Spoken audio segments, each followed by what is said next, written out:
সে মানে টিনেজ বয়সে হয়ে থাকে এরকম একটা ঘটনা। আচ্ছা তখন বলতেছে যে মা ইটস সেম এরকম একটা ঘটনা আমি জীবন কাহিনীতে এরকম শুনেছি।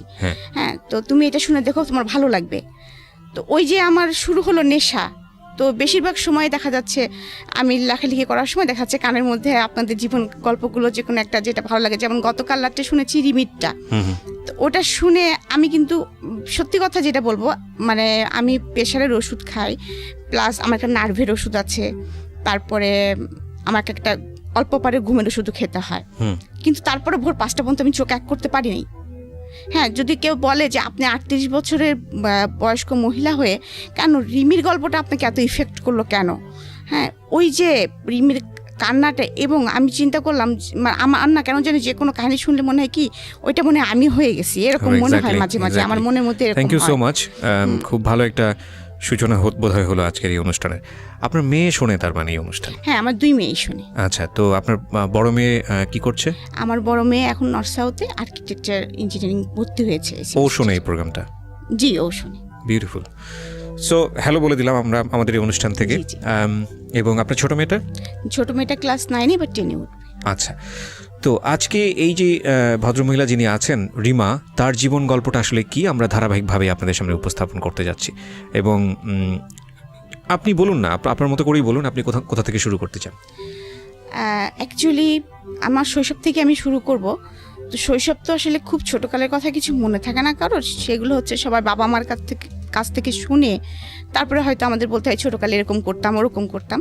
তো আমার যতদূর থেকে মনে আছে আমি তখন থেকে শুরু করব আর কি। তো আমি যেটা, আমার বাবা ছিলেন রোডস এন্ড হাইওয়ের ইঞ্জিনিয়ার। আমার বাবারা হচ্ছে 13 ভাই বোন এবং আপন 13 ভাই বোন, মানে একই মায়ের পেটে 13 ভাই বোন? জি। আমার দাদির মোট সন্তান ছিলেন 18 জন, 13 জন বেঁচে ছিলেন লাস্ট পর্যন্ত। আপনার দাদি কি বেঁচে আছেন? জি, আমার দাদি গত 2 বছর হয়েছে মারা গিয়েছে। মাশাআল্লাহ। আমি তো অবশ্যই, এটা আসলে ওই দাদিদের আমলে এটা সম্ভব। আমার মনে হয় না যে বর্তমান আমলে কোনো মেয়ে বা ভদ্রমহিলা যদি কেউ শোনেন তিনি সেন্সলেস হয়ে যেতে পারেন, মানে ওয়েস্টেজ যাওয়া তো অনেক বড়ের বিষয়। ওকে, হ্যাঁ বলেন প্লিজ। তো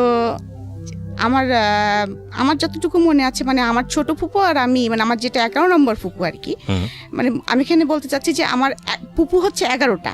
আচ্ছা। বাবার চাচা 2 জন, মোট 13 জন। আচ্ছা। তো বাবা হচ্ছে একদম 13 ভাই বোনের বড়। ও ওকে, মানে সবার বড়। এই 13 জনের মধ্যে আমার বাবা সবচেয়ে বড়। জি। আর ছোট চাচা হচ্ছে 6 ফুপুর পরে, মানে চাচা বাবার থেকে অনেক ছোট। তো আমাদের শৈশবটা এরকম ছিল যে আমরা যতটুকু শুনেছি যে আমার দাদা ভাই মানে গ্রামের খুব গণ্যমান্য একজন লোক ছিলেন, চেয়ারম্যানও ছিলেন। তিনি খুবই জাঁকজমক বর্ণাঢ্য জীবনযাপন করতেন এবং মোট কথা আমাদের পূর্বপুরুষরা জমিদার ছিলেন। যে এই বাড়িটা এখন আর নেই, তবে তো ওইটার ভগ্নাংশ এখনো আছে, কিন্তু এখন আমরা সব বংশধররা ছড়াই ছিটে গিয়েছি। মানে ওটা কোথায় আছে? এটা কুষ্টিয়ার জমিদার ছিলেন আপনার দাদা? আমাদের কুষ্টিয়া জমিদার, মানে আমাদের শহর থেকে একটু ভিতরে। আচ্ছা আচ্ছা, ওকে ওকে। তো যাই হোক, ওইভাবে আমরা সারা জীবনই শুনে এসেছি এবং আমরা এলাকায় গেলে ওরকম সম্মান নিয়েই থেকেছি। দাদা ভাইকেও দেখেছি। আমি দাদা ভাইকে খুব বেশি দেখিনি, 4 বছর বয়সে যতটুকু দেখা যায় আমার মেমোরিতে দাদা ভাই চেহারা খুব বেশি স্পষ্ট না। দাদা যান মারা যাওয়ার পরে তখন বাবা ফিল করেন যে দাদিকে একা বাড়িতে রাখা যাবে না, কারণ আমার ছোট ছোট অনেকগুলা ফুপু টুপু আছে। তো তখন আমার বাবা একদম সবাইকেই নিয়ে আসেন, আর আমার চাচু অনেক আগে থেকেই আমাদের কাছেই থাকতেন। একটা জিনিস আমি বুঝতে পারছি যে আপনার বাবা যেহেতু বড় ছিলেন, আপনার দাদার অ্যাবসেন্সে উনি আসলে সবার অভিভাবক হিসেবে দায়িত্ব পালন করেন। দাদা এবং মা, আমার মাও প্রচন্ড ইফোর্ট দিয়েছে সংসারের পেছনে, সেটা মানে না বললেই নয়। তো বাবা হঠাৎ করে একদিন দেখলাম যে একজন মানে বাসায় হারমোনিয়াম, ডুগি, তবলা এরকম নিয়ে আসে। আমি একটু ইন্টারাপ্ট করছি এখানে, সেটা হচ্ছে যে আপনারা কয় ভাই বোন ছিলেন? ও, আমরা 3 ভাই বোন। 3 ভাই বোন ছিলেন? জি। আপনি বড় সবার? না, আমার ভাই বড়, আমি মেজো, ছোট ভাই। আচ্ছা, তো আপনি যে সময় মেমোরি দিয়ে শুরু করলেন, এটা কত বছর বয়সে আপনার? এটা আমার 4 বছর বয়স। 4 বছর বয়সে, মানে স্কুলে তখনও ভর্তি হননি? মানে তখন স্কুলে যাব, সেই বছরই হয়তো স্কুলে ভর্তি। ঠিক আছে, হ্যাঁ বলুন। তারপরে বাবা ডুগি, তবলা, হারমোনিয়াম নিয়ে আসছে, করছে। তা আমরা তো সবাই খুব লাফালাফি করতেছি, কারণ পাশে তো আমি একা না, আমার ছোট ছোট আরো ফুপুরা ছিল। আমি বললাম না যে আমরা সবাই একসঙ্গে থাকতাম। তো বাবা এটা দিয়ে কি হবে, তখন হঠাৎ করে পরের দিন সকালে দেখলাম যে একটা লোক আসতেছে এবং খুব মেলি ভাব আর কি। তো আমরা বুঝতেছি না, তা আমাকে এসে বলতেছে যে এই বাবু এদিকে আসো, মানে এরকম করে আর কি। নাচের শিক্ষকরা একটু এরকম মিলি ভাষায় কথা বলে। তো আমার একটু কেমন লাগতেছে, বাসায় সবাই খুব হাসাহাসি করতেছি এরকম। আবার আমাকে ওই ঘরে যখন বাবা ডেকে নিয়ে গেছে যে আজ থেকে উনি তোমাকে নাচ শেখাবেন, আর আশেপাশ থেকে ফুপু টুপুরা উকি ঝুঁকি দিচ্ছে, মানে ছোট একটা ফ্যামিলিতে যা হয় আর কি, উকি ঝুঁকি দেওয়া কি হচ্ছে ওই ঘরের মধ্যে, এরকম একটা বিষয়। তো যাই হোক, আমি একটু একটু করে নাচ শেখা শুরু করলাম। তারপরে বাবা উনি আসেন, নাচতে আমার ভালোই লাগে, কারণ আমি যেটা শুনেছি আমি নাকি ছোটকাল থেকে মানে অনুকরণ প্রিয় ছিলাম খুব আর কি। মানে যে যেভাবে কথা বলতেছি, যে যেভাবে হাঁটতেছি তার পিস ওইভাবে দুষ্টামি করে হাঁটতেছি এরকম আর কি। আর আরেকটা কথা বলি যে আমাদের ফ্যামিলিতে যেহেতু আমার 11টা ফুপু, একটা চাচা, আর তখন শুধু ভাই বোন বলতে আমরা 3 জন, তার মধ্যে মেয়ে আমি একজন। আর আমি ছোটকালতেই স্বভাবত একটু স্বাধীন চেতা, কারণ আমার বড় ভাইটা অসম্ভব ভদ্র এবং ভালো। আর আমি দেখতাম যে যেহেতু এত বড় একটা সংসার, এখানে জেদ না করলে কিছু পাওয়া যাচ্ছে না সহজে, হ্যাঁ খাবো না, হুমকি দিয়ে দিচ্ছি, আমাকে এখনই নখ পলিশ টেনে দিতে হবে এরকম আর কি। তো কারণ আমাকে দিতে হলে আমার ছোট ফুপুটা হয়তো মন খারাপ করবে, কিন্তু আমার তখন তো সেই সেন্সটা নাই, আমার লাগবে, আমাকে দিতে হবে, আমাকে দিবা না কেন, এরকম একটা। আর বাবার সঙ্গে আমার সম্পর্কটা খুব বেশি ভালো ছিল, যার জন্য ওই রাত্রে বাবা আসলে বা যখনই সুযোগ পেতাম পুটপুট করে, বাবা জানো এরকম নতুন মেকআপ বক্সটা উঠছে, বাবা জানো নতুন এই পেন্সিলটা আসছে, মানে এটা মাকে এড়ায় বাবা কাছ থেকে নেওয়া আর কি। এবং এইটা একটা জিনিস ছিল, কিন্তু কখনোই সেই টাকাটা নিয়ে বা বাবা যদি কিনে দিত আমি একটা কিনতাম না কখনোই, কারণ ওই যে আমার ছোট ফুপুটার আমি এক বয়সের, এবং আমরা একই স্কুলে দুজনে পড়াশোনা করতাম, আচ্ছা একই সঙ্গে, এবং একটাই রিজার্ভ রিক্সা ছিল, দুজনে একসাথেই যাওয়া আসা করতাম। তো নাচ শিখছি এবং নাচ শিখতে এক সময় মানে ওইটাই আমার ধ্যান এবং জ্ঞান হয়ে যায়, পড়াশোনাটার পাশাপাশি চলছে। আর সাথে আরেকটা আমার নেশা ছিল, সেটা হচ্ছে বই পড়া। আমি প্রচুর পড়তে পছন্দ করতাম। যেমন ছুটির দিনে আমি নিজে স্বাধীন ঘোষণা করে দিতাম, বাসায় বলতাম আজকে আমাকে খাওয়ার জন্য কেউ তাড়া দিবা না, আমাকে বসার জন্য কেউ তাড়া দিবা না, আমাকে ঘুমানোর জন্য কেউ তাড়া দিবা না, আমি আজকে স্বাধীন, আমি আয়ুব বাচ্চুর গান শুনবো, আমি আজকে সারাদিন গল্প মানে বই পড়বো, এরকম আমার ইচ্ছা আমি সেটা করবো। আমি স্বাধীন হয়ে গেছি মোট কথা। বিকাল হলে তো আমাকে বাসায় পাওয়া যেত না, আমি তো খেলার মাঠে পা হাত পা ছিঁড়ে নিয়ে চলেও এসছি, এরকম ডান পিটে টাইপের ছিলাম আর কি। তো আমাকে নাচ শেখাতে আমার টিচার এটা বুঝে ফেলছিলেন। তো ওনার অবদান আমার জীবনে অনেকখানি, মানে ওনাকে আমি গুরু হিসেবে সারা জীবন ভক্তি করে যাবো, কতদিন বেঁচে থাকবো, মানে নাচের এই গুরুকে বলছেন। হ্যাঁ, জি, উনি আমাকে আসলেই নিজের মেয়ে বলবো না, মানে আমি তার শিষ্য হিসাবেই উনার মনে হয় সবটুকু আমার মধ্যে ঢেলে দিয়েছিলেন। যাই হোক, নাচ শিখতেছি তো এক সময় যে সে আমাকে একটা প্রতিযোগিতার কথা বলে, আমার বাবাকে শিশু প্রতিযোগিতা বলে যেটাকে। তো আমি করতাম বেসিক্যালি ক্লাসিক্যালের আবার 4টা পার্ট, তার মধ্যে হচ্ছে আমি করতাম কথক। জি।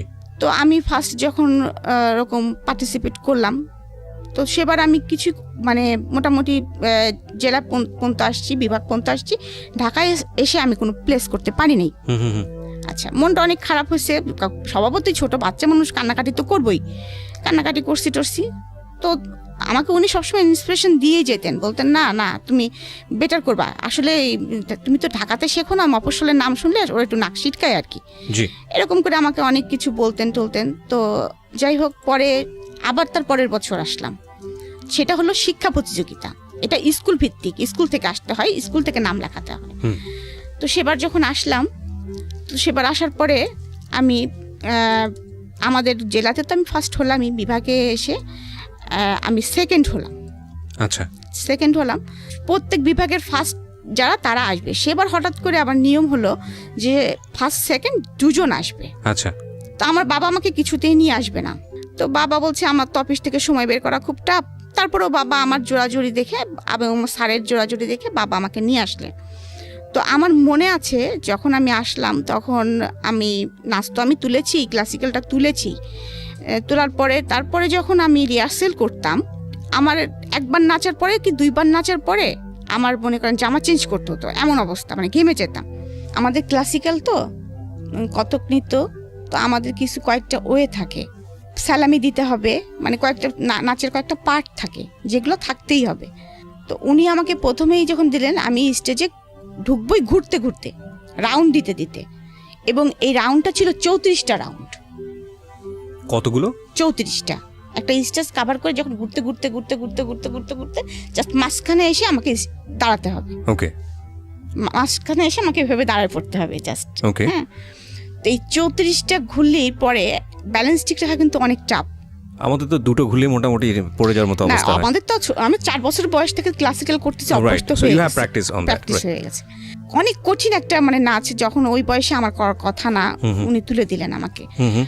তো আমার মনে আছে আমাদের বিচারক ছিলেন শিবলি, তারপরে নিপা, শিবলি মোহাম্মদ, হ্যাঁ হ্যাঁ, আচ্ছা, আর সাথে আরেকজন ছিলেন, তার নামটা আমি মনে করতে পারতেছি না এই মুহূর্তে। তো যাই হোক, 3 জন বিচারক ছিলেন। যখন আমি নাচটা শেষ করলাম তখন আমাকে বলল, বাবু তোমার সাথে কে এসেছে? তো আমি বললাম যে আমার সঙ্গে বাবা এসেছে, মা এসেছে। বাবাকে ডাকো। তখন তো আমাদের ক্যাসেট প্লেয়ার ছিল, ক্যাসেট প্লেয়ারের যুগ আর কি। তো আমার বাবাকে ডাকলেন, ডাকার পরে কি বলবো, আমার গুরুজি আর কি বলবো, শিবলি মোহাম্মদ, হ্যাঁ মোহাম্মদ, উনি বললেন ও এত ভালো নেচেছে আর এত সুন্দর পায়ের কাজ, আর সেকেন্ডলি ওর পায়ের কাজ আর ওর হচ্ছে আর্ট। তো আমরা বাধ্য হয়েছি যে মানে নিপাকে বলেছি তুই ওর পা দেখ, আমি ওর আর্ট দেখি। মানে একবারে 2টা জিনিস আমরা ফলো করতে পারিনি। আমার বাবাকে এটা বললেন এবং বাবাকে অনুরোধ করলেন যে আপনি নাচটা ছাড়াবেন না আপনার মেয়েকে। সে তার পাটা খুব মানে ক্লাসিক্যালের জন্য যেটা দরকার, তার পায়ের কাজটা অসাধারণ। ওকে, চমৎকার। আমরা এখান থেকে একটা বিরতি নিতে চাই প্রিয় শ্রোতা। আপনারা শুনছেন মিস্টার ম্যাঙ্গো ক্যান্ডি প্রেজেন্স জীবন গল্প। আপনারা বুঝতেই পাচ্ছেন যে আজকে রিমার যে জীবন গল্পটা, সেটা খুব হ্যাপি স্টার্টিং এবং খুব চমৎকার একটা ফ্যামিলিতে তার বড় হওয়া। চমৎকার বলছি এই কারণে যে আমাদের আজকের সময়ে এই শহরের জীবনে, অন্তত শহরের জীবনে কিংবা গ্রামীণ জীবনেও বোধহয় খুব একটা যৌথ পরিবার দেখা যায় না, এবং এতটা ভাই বোনের পরিবার খুবই বিরল। যৌথ পরিবারে বড় হওয়ার একটা মজা হচ্ছে যে সুখ দুঃখ আনন্দ ওখানে খুব হইচই করে ভাগাভাগি করা যায়। প্রাইজ দিলেন এবং আমাকে, আমার মনে আছে অনেকগুলি বই দেওয়া হলো। হ্যাঁ, মানে অনেক, মানে কি মিনিমাম 22-23টা, মানে এত বড় একটা বই আমি ছোটো মানুষ টেনে আনতে পারছিলাম না। আর আমি একেতেই ছোটো মানুষ, আর দেখতে শুনতে তো এমনিই ছোটো মানুষ, কারণ আমি লম্বা হই নাই, তারপরে মানে সেই কমপ্লেন খাই নাই, তুই বেড়ে উঠি নাই। হ্যাঁ, তো এরকম একটা অবস্থা। যাই হোক, আরো শুকনা ছিলাম তখন। তো আমি স্টেজ থেকে টেনে আনতে পারতেছি না, এটা খুব একটা হাস্যকর ব্যাপার হয়ে যাচ্ছে সবার কাছে। তো আমার যাই হোক, বাবা আমাকে হেল্প করতেছে, করতেছে। তারপরে তো আমি রূপার মেডেল পেয়েছি, এটাও একটা খুব মানে মজার বিষয়। যখন এলাকাতে গেলাম সম্বর্ধনা হলো, তো এভাবে চলতেছে, আমি নাচ শিখতেছি। তো তখন থেকেই আমার শুরু হয়ে গেল মনের ভিতরে একটা, মানে তখন তো ক্লাস 8-এও 9-এ উঠেছি কেবল, তো তখন তো আমি একটু একটু বুঝি। তখন কিন্তু আমার একটা মানুষের একটা এম থাকে কিন্তু, যে আমি এই লাইন ধরবো, বা আমি ইঞ্জিনিয়ার হব, বা ডাক্তার হব, বা আমি যাই কিছু একটা হব, আমাকে জীবনে তো কিছু একটা হতে হবে। কারণ আমি দেখে এসেছি ছোটকাল থেকে যে আমার ফ্যামিলিতে আমার চাচু এস্টাবলিশড, খুব ভালো পর্যায়ে আছে, সে জয়েন্ট সেক্রেটারি, এখন হচ্ছে অতিরিক্ত সচিব। আচ্ছা। তো তখন প্রথম যখন ম্যাজিস্ট্রেট হিসেবে সে জয়েন করেছিল, তখন প্রশাসন লাইনে ছিল সে। বাবাকে দেখেছি, বাবা ইঞ্জিনিয়ার। তারপরে আরো ফ্যামিলি আনুষঙ্গিক ফুপা টুপো সবাই মোটামুটি একটা নাইস একটা ইয়া। এদিকে কিন্তু একটা বিষয় আমি আপনাদেরকে আর কি অবগত করতে চাচ্ছি, যে আমি নাচ শিখছি বলে খুব স্মুথ ভাবে শিখছি এটাও কিন্তু না। আচ্ছা। কারণ যতই হোক আমরা Bangali family, conservative family, secondly conservative, secondly যৌথ ফ্যামিলি, তারপরে আরেকটা বিষয় আছে মফস্বলে বাস করি। রাইট, মফস্বলে বাস করি। আর আমাদের যেহেতু যৌথ ফ্যামিলি, সেহেতু মানে 12 রকম মানুষ, 12 রকম মন, 12 রকম কথা। জি। তো এরকম চলতেছে। তো আমার কিন্তু মনের ভিতরে আমার একটা স্বপ্ন, মানে আমার নাচ মানে একটা স্বপ্ন হয়ে গেছে। তো চাচু তখন এই কয়দিনে কি ঘটে গেছে সেটার জন্য চাচু এসে, আর আমার অভ্যাস ছিল চাচুর পিস ঘোরা, আর চাচুর ঘাড়ে চড়ার অভ্যাস ছিল খুব বেশি। তো আমাকে ঘাড়ে চড়ায় চাচু ওই পেটে একটা এরকম করে বলতো রেডিও অন। হ্যাঁ, আর আমার তখন শুরু হয়ে যেত আর কি, বাসায় কদিনে কি হয়েছে জানো যাচ্ছে, এটা হয়েছে, এটা হয়েছে। মা বাবাকে ধরে বকা দিয়েছিল, ভাইয়া এরকম দুষ্টামি করেছিল, কি ছোট ফুপু ফুল আপডেট আপনি দিয়ে দিলেন এক সপ্তাহ আগে, চাচাকে পুরো দিয়ে দিতাম আর কি। ওকে।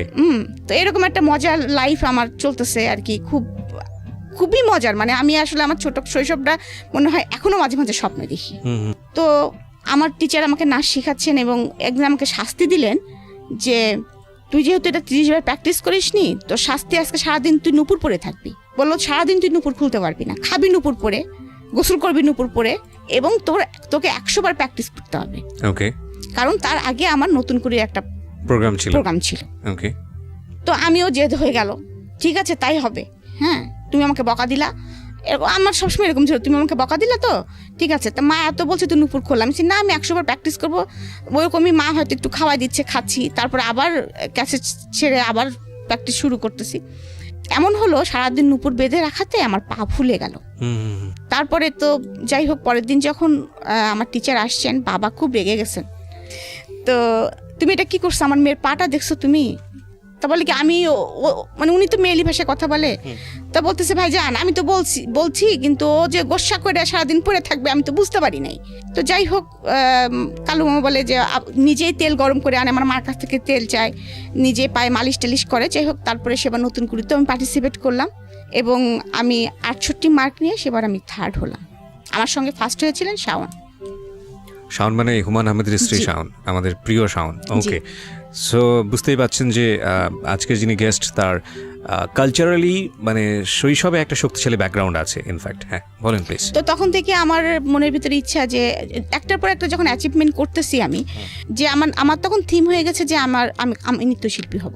আচ্ছা, এবং এটা হতে হলে কি করতে হয় সেটাও আমি জানি, যে মানে বুঝতে পারতেছি, বিভিন্ন জায়গা থেকে শুনতেছি যে ইন্টারমিডিয়েট পাস করব, আমাকে ইন্ডিয়া যে আমি একটা কোর্স করব, বা আমি রবীন্দ্র ভারতী যে ভার্সিটি আছে ওখানে আমি অ্যাডমিট হব, এরকম একটা মনের মধ্যে একটা স্বপ্ন গুছাচ্ছি। এর মধ্যে আমার বাবা ট্রান্সফার হয়ে কুষ্টিয়ায় চলে আসেন। কুষ্টিয়ায় চলে আসার পরে কিছুদিন আমরা ভাড়া বাসায় থাকি, কারণ আমরা অনেক মানুষ ছিলাম, আমাদের হতো না। তো তারপরে বাবা ওখানে আবার জায়গা কিনে, আমাদের কুষ্টিয়া যেহেতু হোম ডিস্ট্রিক্ট, তো সেখানে বাবা আবার জায়গা কিনে বাড়ি করে ফেলেন, একবারে দোতলা বাড়ি করেন। যখনই বাবা বাড়িটা করেন তখনই হচ্ছে এমন অবস্থা হয় যে আমরা তো ছিলামই, আমার ফুপু টুপু আমার দাদি টাদি ছিলামই। তো গ্রাম সাইডে যেসব ফুপুদের বাড়ি ছিল তাদের ছেলে মেয়েরাও সবাই যারা কলেজে ভর্তি হলো সবাই আমাদের বাসায় এসে উঠার পরে তখন হচ্ছে আমি ক্লাস 10-এ অলরেডি উঠে গেছি। 10-এ ওঠা মানে আমার তখন প্রায় 15 বছর বয়স, একেবারে ছোট না, মানে ছোট না বলতে কি একটু বোঝা শুরু করেছি যে আমি একেবারে ছোট না। আমাদের সিস্টেম ছিল দোতলায় আমরা মেয়েরা থাকতাম আর নিচতলায় হচ্ছে সব ছেলেরা থাকতো আর কি। তো বাসা ভর্তি যেহেতু মানুষ এইভাবে চলছে, কিন্তু এখন আমি যেটা বলবো সেটা হচ্ছে যে আমার কৈশোরে পদার্পণ যেটা বলবো আর কি, বয়সন্ধিকালে হচ্ছে যে আমি যে খুব সুন্দর, আমি যে অমক বা আমি তমক, এরকম কমপ্লিমেন্ট কখনো আমাকে ফ্যামিলি থেকে দেওয়া হয়নি কখনো। উল্টো আরও কমপ্লিমেন্ট পেতাম যে শর্ট এর কখনো বিয়েই হবে না, লম্বা হতাম না যেহেতু। আর যেহেতু ওই যে ডান পিঠের স্বভাবটা ছিল, তার জন্য আমি কিন্তু আমার গায়ের রং কিন্তু 2 ভাগ থেকে চাপা।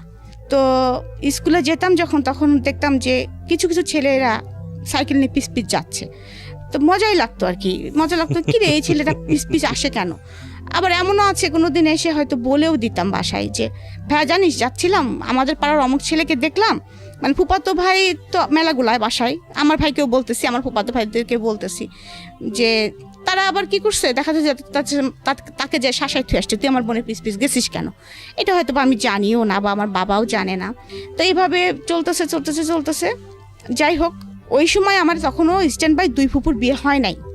তো আমাকে নিয়ে প্রচণ্ড ঝামেলা শুরু হলো। মানে আপনার পিছিয়ে এরকম ভাবে? হ্যাঁ, আমার পিছনে এ পাড়ার ছেলে লেগে গেল, ও পাড়ার ছেলে লেগে গেল, কেউ মানে বাসায় ফোন করে, কেউ ডিস্টার্ব করে, মানে স্কুলে তো ডিস্টার্ব করে, চিঠিপত্র তো দেয়। আর আমি আবার এখানে একটা বোকামি, এখন মনে হয় যে বোকামি করেছি, যে আমি আবার তাদেরকে পিটাইতাম। মানে বললো রাস্তার মধ্যে একটা প্রস্তাব দিল, এই চিঠিটা নাও, আমি জুতা পিটা করে চলে আসছি, দেখা যাচ্ছে যে বদমাইশ তোর চিঠি নেবো কিসের জন্য।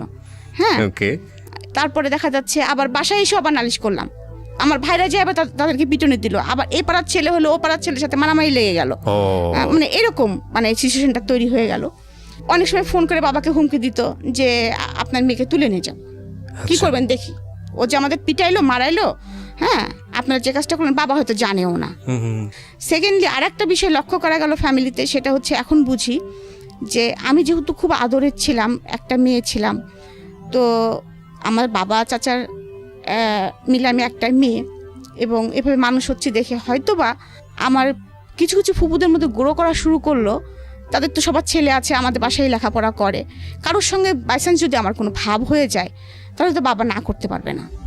ওকে, আমরা এরকম একটা কমপ্লেক্স সিচুয়েশন থেকে একটা ছোট্ট বিরতি নিতে চাই প্রিয় শ্রোতা, সেকেন্ড বারের মতো। আপনারা শুনছেন মিস্টার ম্যাঙ্গো ক্যান্ডি প্রেজেন্স জীবন গল্প, আমি আরজি কিবরিয়া আপনার সঙ্গে রয়েছি। প্রিয় শ্রোতা, আপনাদের সবার জন্য একটা বিশেষ সেগমেন্ট যুক্ত হলো আজকে থেকে মিস্টার ম্যাঙ্গো ক্যান্ডি প্রেজেন্স জীবন গল্পে। সেটা হচ্ছে এখন থেকে অনুষ্ঠান চলাকালীন সময়ে আমি আপনাদের সঙ্গে ইউটিউবে চ্যাট করব, এবং সেটা হবে আমার ইউটিউব চ্যানেলে। যারা এই মুহূর্তে আমাকে শুনতে পাচ্ছেন ঠিক রাত 12টায়, আমি আবারও বলছি ঠিক রাত 12টায় আমার চ্যানেল থেকে এই আজকের অনুষ্ঠানের ভিডিও ফুটেজ ওখানে প্রিমিয়ার করা হবে, এবং সেটা হবে লাইভ আকারে। সো আপনারা যারা আমাদের এই অনুষ্ঠানে শুনছেন, যারা সরাসরি গেস্টের সঙ্গে কথা বলতে চান কিংবা আমার সঙ্গে কথা বলতে চান, চলে আসুন আমার ইউটিউব চ্যানেলে। অনুষ্ঠান চলাকালীন সময়ে আমি আপনাদের যত রকমের কোয়ারি আছে, যা রকমের মন্তব্য আছে, সব কিছু পড়বো এবং আমি রিপ্লাই দিব ওখানে। আমার ইউটিউবের ঠিকানা হচ্ছে www.youtube.com/rjkibriya.fm। আমি আবারও বলছি www.youtube.com/rjkibriya। বা আমাকে একদিন ডেকে বললেন যে মা, তুমি কারোর সঙ্গে এত ক্লোজ হও না, তুমি তো সবার সঙ্গে খুব বেশি মেশো, হ্যাঁ, তুমি একটা জিনিস মনে রাখবা যে তোমার নিজের ভাইয়া ছাড়া এখানে তোমার কেউ আপন ভাইয়া না। আর তুমি যদি রাস্তার একটা ছেলে ধরে নিয়ে আসো মা, সেটা আমি মেনে নিব, কিন্তু তুমি যদি আমার কোনো আত্মীয়তার সঙ্গে আত্মীয়তা করো, তাহলে আমি সেটা মেনে নিব না। কারণ তুমি এখন বড় হয়েছো মা, তোমাকে এই কথাটা আমার বলা প্রয়োজন। কারণ আমি জানি তুমি তোমার মার সঙ্গে, আমি মার সঙ্গে কখনোই তেমন ফিল ছিলাম না, এখন ফিল করি যে মা কি জিনিস। হ্যাঁ, তখন কিন্তু হয়েছে কি, মা তো সারাদিন কাজে ব্যস্ত থাকতো, মার কাছে বকাটাই খেতাম বেশি আর কি। ওই জন্য মাকে ভালো লাগতো না, বাবা তো আদর দিত, বাবাকেই ভালো লাগতো আর কি, যেটা স্বাভাবিক যেটা হয় আর কি। তখন মা হচ্ছে ভিলেনের রোলটা পালন করতেছে আর কি, কারণ মা শাসন করেন। হ্যাঁ, তো তখন আমি হচ্ছে এমনকি আমি রাগ হলে, মার উপরে রাগ হলে মাকে বলতাম তুমি আমার মা না, তুমি আমার খালা। এমনকি একদিন ফকির আসছে, আমার আবার খুব ফকিরের ভিক্ষা দেওয়ার স্বভাব ছিল। রাস্তায় আপনার মানে কোনো রিক্সাওয়ালাকে দেখলে, মানে একটু বুড়ো মতো রিক্সাওয়ালা দেখলে ব্যাগে যা থাকতো দিয়ে দিতাম। আচ্ছা, মানে আমার এখনো সেই স্বভাবটা আছে, যার জন্য আমি অনেক বকাও খাই, এখনো সেই স্বভাবটা আমার আছে। তো যাই হোক, এরকম একটু মায়া দয়াপূর্ণ লোক ছিল, মানুষ ছিলেন, যেমন যেদি ছিলাম অপরদিকে এই দিকটা ছিল আর কি। তো যাই হোক, তো এর মধ্যে আমার ফ্যামিলিতে খুব এটা নিয়ে খুব হইচই চলতেছে। বাবা ট্যাকেল দেওয়ার চেষ্টা করতেছে, পারতেছে না। এদিকে ফুপুরা বল কি, আমার ছেলে তো এরকম ভালো পাস করতেছে, আমার ছেলের সাথে বিয়ে দিয়ে দাও। ও বলে যে না ঠিক আছে মিয়া ভাই, মেয়ের নাচটা বন্ধ করে দাও, এরকম। আবার বিভিন্ন জায়গাতে বিয়ের প্রস্তাব আসে, এদিকে আবার হুমকি আসে। ইন্ডিপেন্ডেন্ট টাইম একদিন আমি তখন ফার্স্ট ইয়ারে পড়ি, তো আমি রিক্সায় করে আসতেছি। Honours first year? হ্যাঁ, অনার্স না, আমি ইন্টারমিডিয়েট ফার্স্ট ইয়ার। হ্যাঁ, তখন অনলি আমার 16 বছরে পা দিয়েছি আমি। তো আমি কুষ্টিয়া সরকারি কলেজে পড়তাম। জি। তো আমি কলেজ থেকে আসতেছি দুপুরের টাইম, একটু নিরিবিলি, 3:30 বাজতো আমাদের ক্লাস শেষ হতে হতে। আমার ছোট ফুপুর আমি একসঙ্গে যেতাম। তো সেদিন ছোট ফুপু আর জাননি কি কারণে, যে কোনো কারণে হোক। তো হঠাৎ করে আমরা পিছনে একটা ছেলে ঘুরতো, এরকম, আমি নামটা এখন বলতে চাচ্ছি না। তাকে দেখে যে আমার কখনো ভালো লাগেনি, এটা কিন্তু বললে মিথ্যা কথা বলা হবে। মানে আমি তাহলে আপনি পুরো গল্পটাই আসলে শুনতে চাই। গল্পটা বলি এরকম, সে ছেলেটা আমার সাথে পড়তো জেলা স্কুলে। আচ্ছা, একই ক্লাসমেট, একই পাড়ায় বাড়ি, পাশাপাশি বাড়ি আমাদের।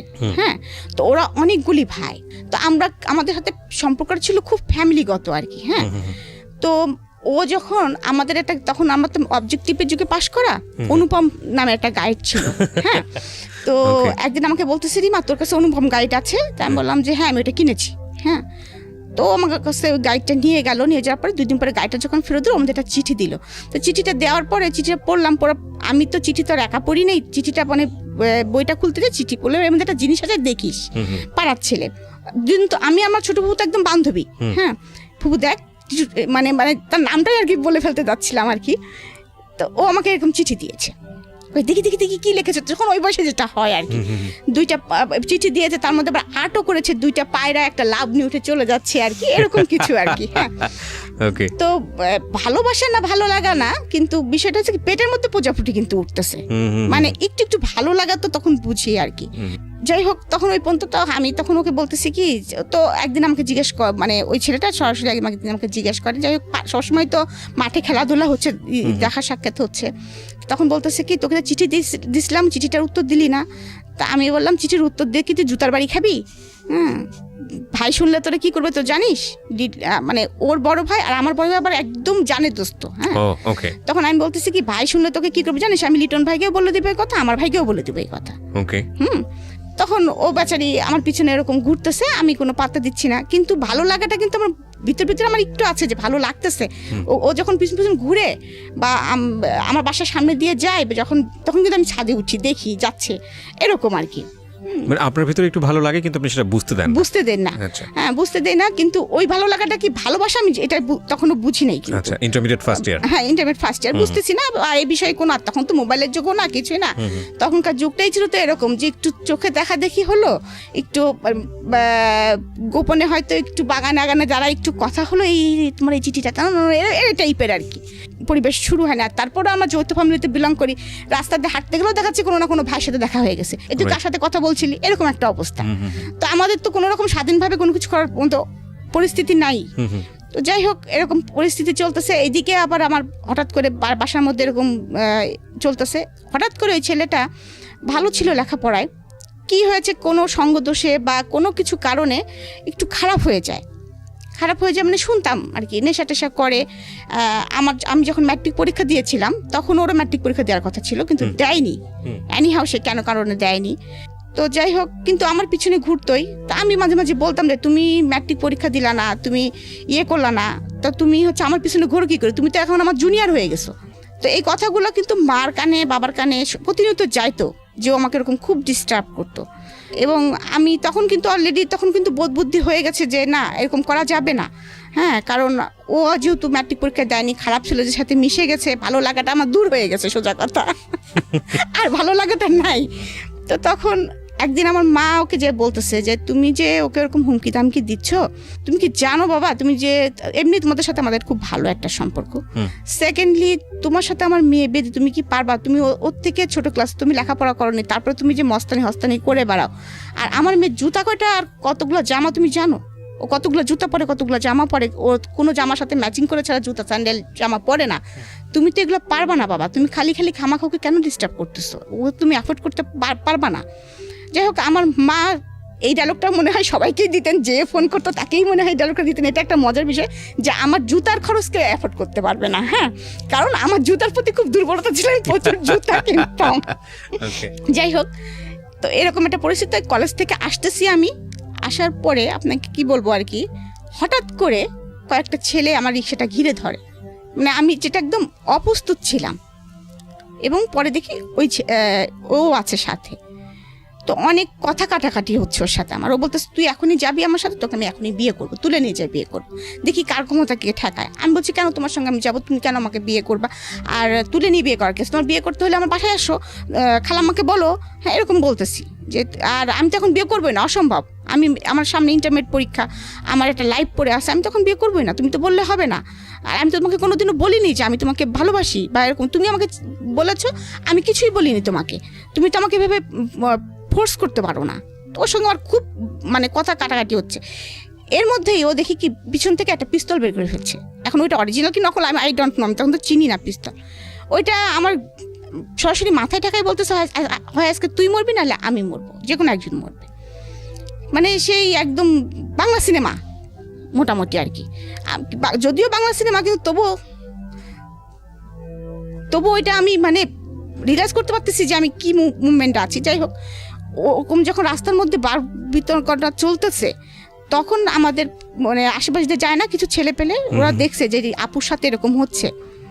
তো তারপরে এরকম ওরা আবার আমাদের বাসায় চিনতো, আমাদের বাসায় যে খবর দিয়েছে, বলছে রিমা আপুকে কতগুলো ছেলে এরকম পিস্তল ধরছে এবং তাকে কোথায় যেন নিয়ে যাচ্ছে। তো এই কথা শোনার পরে সঙ্গে সঙ্গে মা তো ভাইয়াকে বলছে, বাসায় হইচই পড়ে গেছে, বাবা বাসায় ছিলেন না। কথা প্রসঙ্গে মা কিন্তু বুঝতে পারছে এটা টিটুরি কাজ হতে পারে। তো মা সঙ্গে সঙ্গে আমার বড় ভাই এবং লিটন মানে বড় ভাই দুজনে বলছে দেখি কোথায় আছে, দাঁড়ান বাকলাম, আপনি টেনশন করেন না, ওরা এত সাহস হয়নি যে এরকম করবে। আর ও কি করেছে, আমাকে নিয়ে যে আমাদের কুষ্টিয়ায় একটা বাঁধ আছে, বেরি বাঁধ, আমরা রেণুকের বাঁধ বলি, ওখানে নিয়ে যে আমাকে বসিয়ে রেখেছে যে তোকে আমাকে বিয়ে করতে হবে। তাই আমি বললাম কি বাঁধের মধ্যে এসে আমি কি বিয়ে করবো নাকি, তুই আমার এখানে বসায় রাখছিস কি জন্য, হয় হ্যাঁ। তো বলতেছে না, আমার বন্ধুরা গেছে কাজী ডাকতে, আমাকে যেখানে যেতে বলবো ওখানে যাবো, তোর সাথে আমি বিয়ে করবো আজকে। তা আমি চুপচাপ বসে আছি, হাসতেছি মনে মনে, কারণ আমি জানি যে এটা হয়তো বা কখনোই ও পারবে না, কারণ আমার বড় ভাই আছে এবং তার বড় ভাই যেটা আছে শুনলোকে মেরেই ফেলবে, যত মস্তানি হোক না কেন ফ্যামিলিকে একটু সবাই ভয় পায়। তো আমি ওই আধা ঘন্টা মতো এরকম আমাকে বসিয়ে রেখেছে, আমি বসে আছি, কলেজ ড্রেস পরাই ওরকম জামা কাপড় পরাই বসে আছি। তো এর মধ্যে তো ওর ফ্রেন্ড সার্কেল দিয়ে আমার ভাইরা বের করে ফেলেছে যে রিমাকে নিয়ে কোথায় গিয়েছে তোরা একটু আমাদেরকে বল। বড় ভাইরা বললে তো অনেক সময় ছোট ছোট ভাইরা না বলতে পারে না, তখন অনেকেই বলে দিয়ে ফ্রেন্ড সার্কেলে, ওদের ফ্রেন্ড সার্কেলের মধ্যে বলছে যে হ্যাঁ এরকম একটা প্ল্যান করতেছিল, আজকে রিমাকে ধরবে যদি সুযোগ পায়। তো ওকে মনে হয় যত সম্ভব রেণুক বাঁধে নিয়ে গিয়েছে, ওখানে মনে হয় বাঁধের বোধে মানে নদীর পাশেই বসে আছে মনে হয়। হ্যাঁ, ওকে রাজি করানোর চেষ্টা চলছে। আসলে ভাই এরকম কিছু না, ও যদি চাপে পড়ে হ্যাঁ করে দেয়, মানে এরকম একটা কিছু বলছে আর কি। তো আমার ভাই এবং সেই ওর বড় ভাইও, আমি দূরে থেকে দেখতেছি ওরা হেঁটে আসতেছে। তো আমি তো একদম তখন আরও রিল্যাক্স হয়ে গেছি যে ভাইরা তো আসতেছেই। আর ওরা ওদের ভাইদের দেখে পিছন থেকে পিস্তল তখন আর কোনো নাই, তখন পিস্তল সহকারে যার যার মতো সে পাশে দৌড় মারছে আর কি। 2-3টা ফ্রেন্ড ছিল, সে ছিল, তখন আর তার ফুটানি শেষ। যাই হোক, তখন থেকে আমাকে নিয়ে গেল বাসায় নিয়ে যাওয়ার পরে আরও পরিস্থিতি খারাপ হয়ে গেল। বাবার মাথার মধ্যে এই জিনিসটা গেঁথে গেল। হ্যাঁ, একদম গেঁথে গেল। মানে মা তো প্রচণ্ড ভীতু হয়ে গেলেন, না জানি এরকম অ্যাক্সিডেন্ট আর একদিন হলে কি হবে।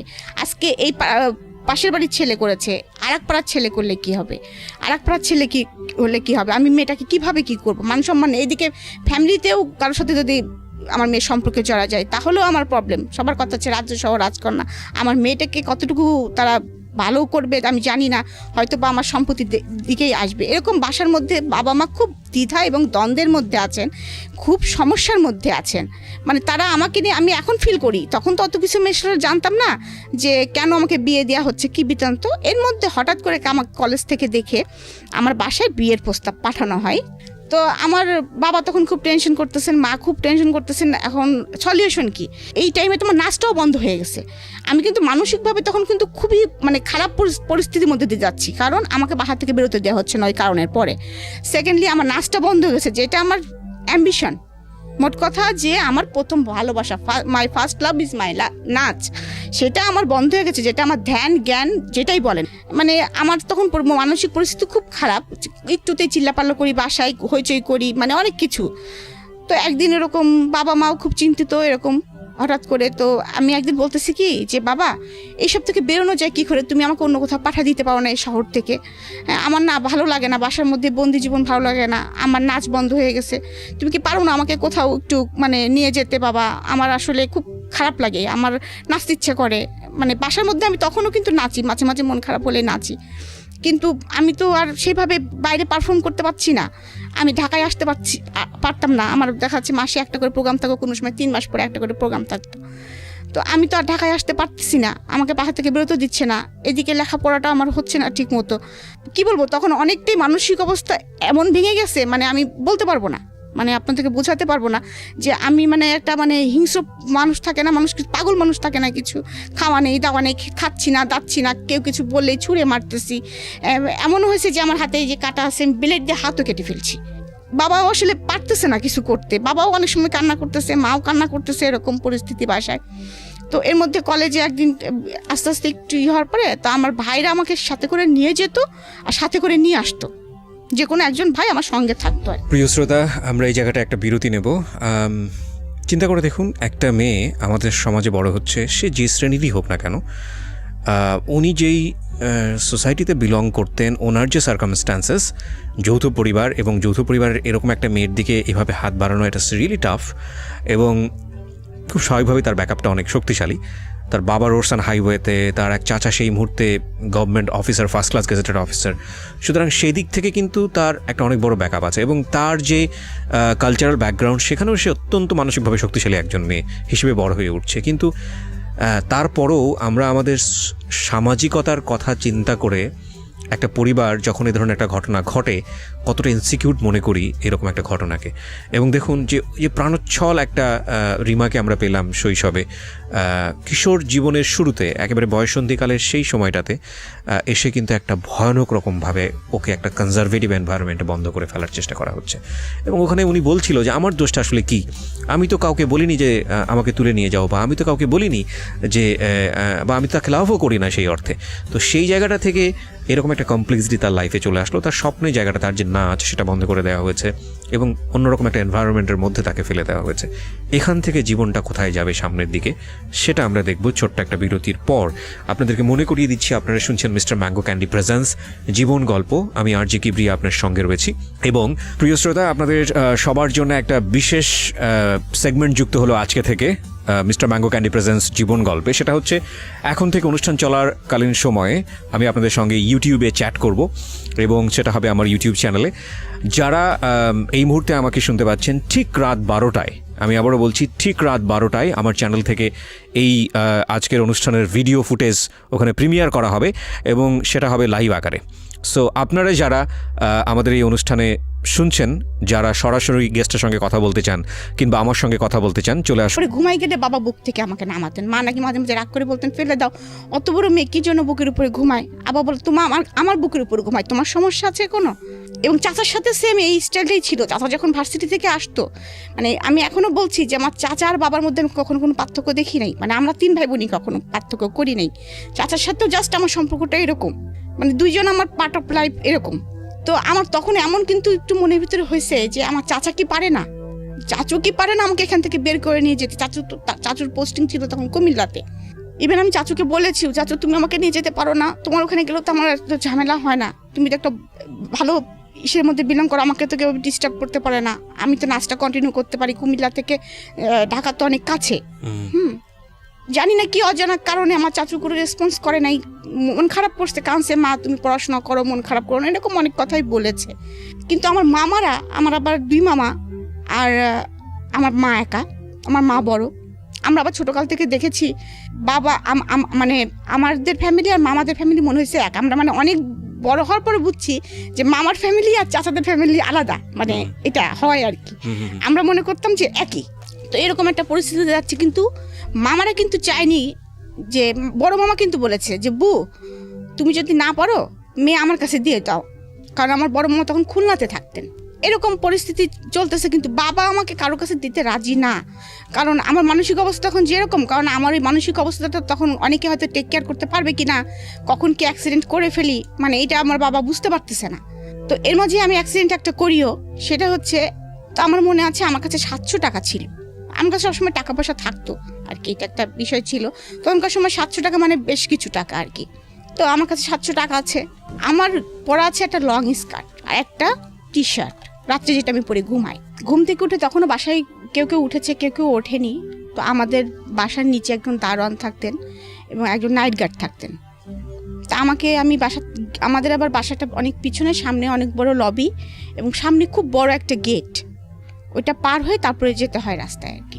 কাউকে কিছু বলতেছি না, আমি একাই সকালবেলা ঘুম থেকে উঠে ওই 700 টাকা হাতের মধ্যে নিয়েছি, কোনো পার্সও না, এবং ওই নাইট ড্রেস পরার মতো অবস্থায় আছি।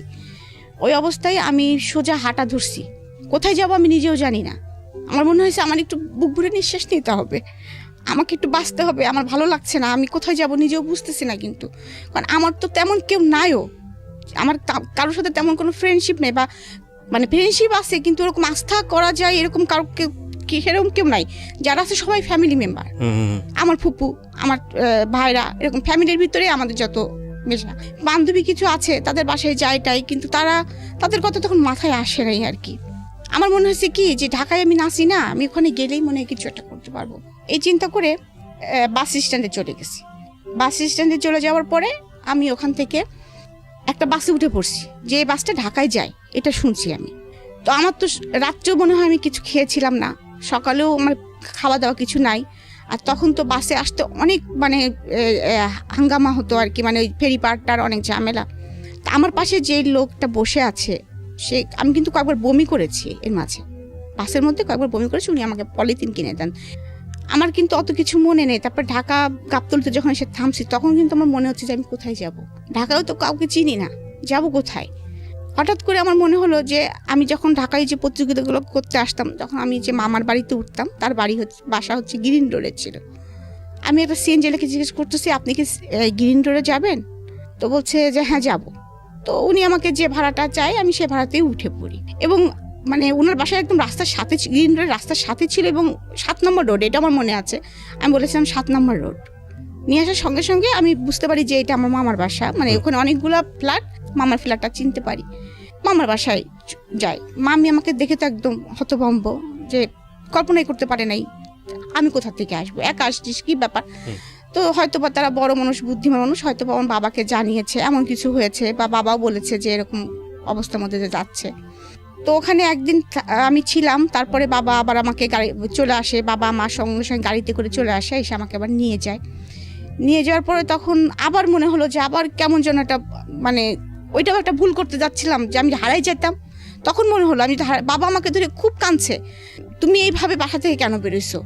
হ্যাঁ, তোমার যদি একটা অ্যাক্সিডেন্ট হতো, রাস্তার মধ্যে কোনো অঘটন ঘটতে পারতো, তুমি চেনো না, কিছু না, তুমি কেন বেরোইছো? তাহলে তোমাকে তো আমরা কোনোদিনও পেতাম না, তুমি কোথায় যেতা? আমারও তখন আমার মনে হয়েছে তাই তো, আমি কোথায় যেতাম? তখন আমি বলছি বাবা তুমি একটা কাজ করো, আমি কি বিয়ে দিলে স্বাধীন হব? সবাই তো দেখি বিয়ে দিলে আর কেউ কিছু, কারোর কিছু হয় না, কাউকে কিছু বলে না, অনেক স্বাধীনতা এসে যায়। তো আমি কি বিয়ে, আমাকে তাহলে বিয়ে দিয়ে দাও বাবা। মানে আপনি নিজেই বললেন? নিজেই বলতেছি। আচ্ছা। হ্যাঁ, বাবা বলতেছে যে তোমাকে বিয়ে দিয়ে দিব, তোমার বড় বড় 2টা ফুপু আছে, তাছাড়াও মানে বাবা একটু দ্বিধা করতেছে, আবার চিন্তা করতেছে না এটাই হয়তো ওর জন্য রাইট, এমন কারণ বাসা থেকে বেরোতে পারছি না। আবার এমনও কথা হচ্ছে যে এই মেয়ে বিয়ে দিলে একদিনও শ্বশুর বাড়ি যে ভাত খেতে পারবে না, যে মেয়ে কিছু করেই না।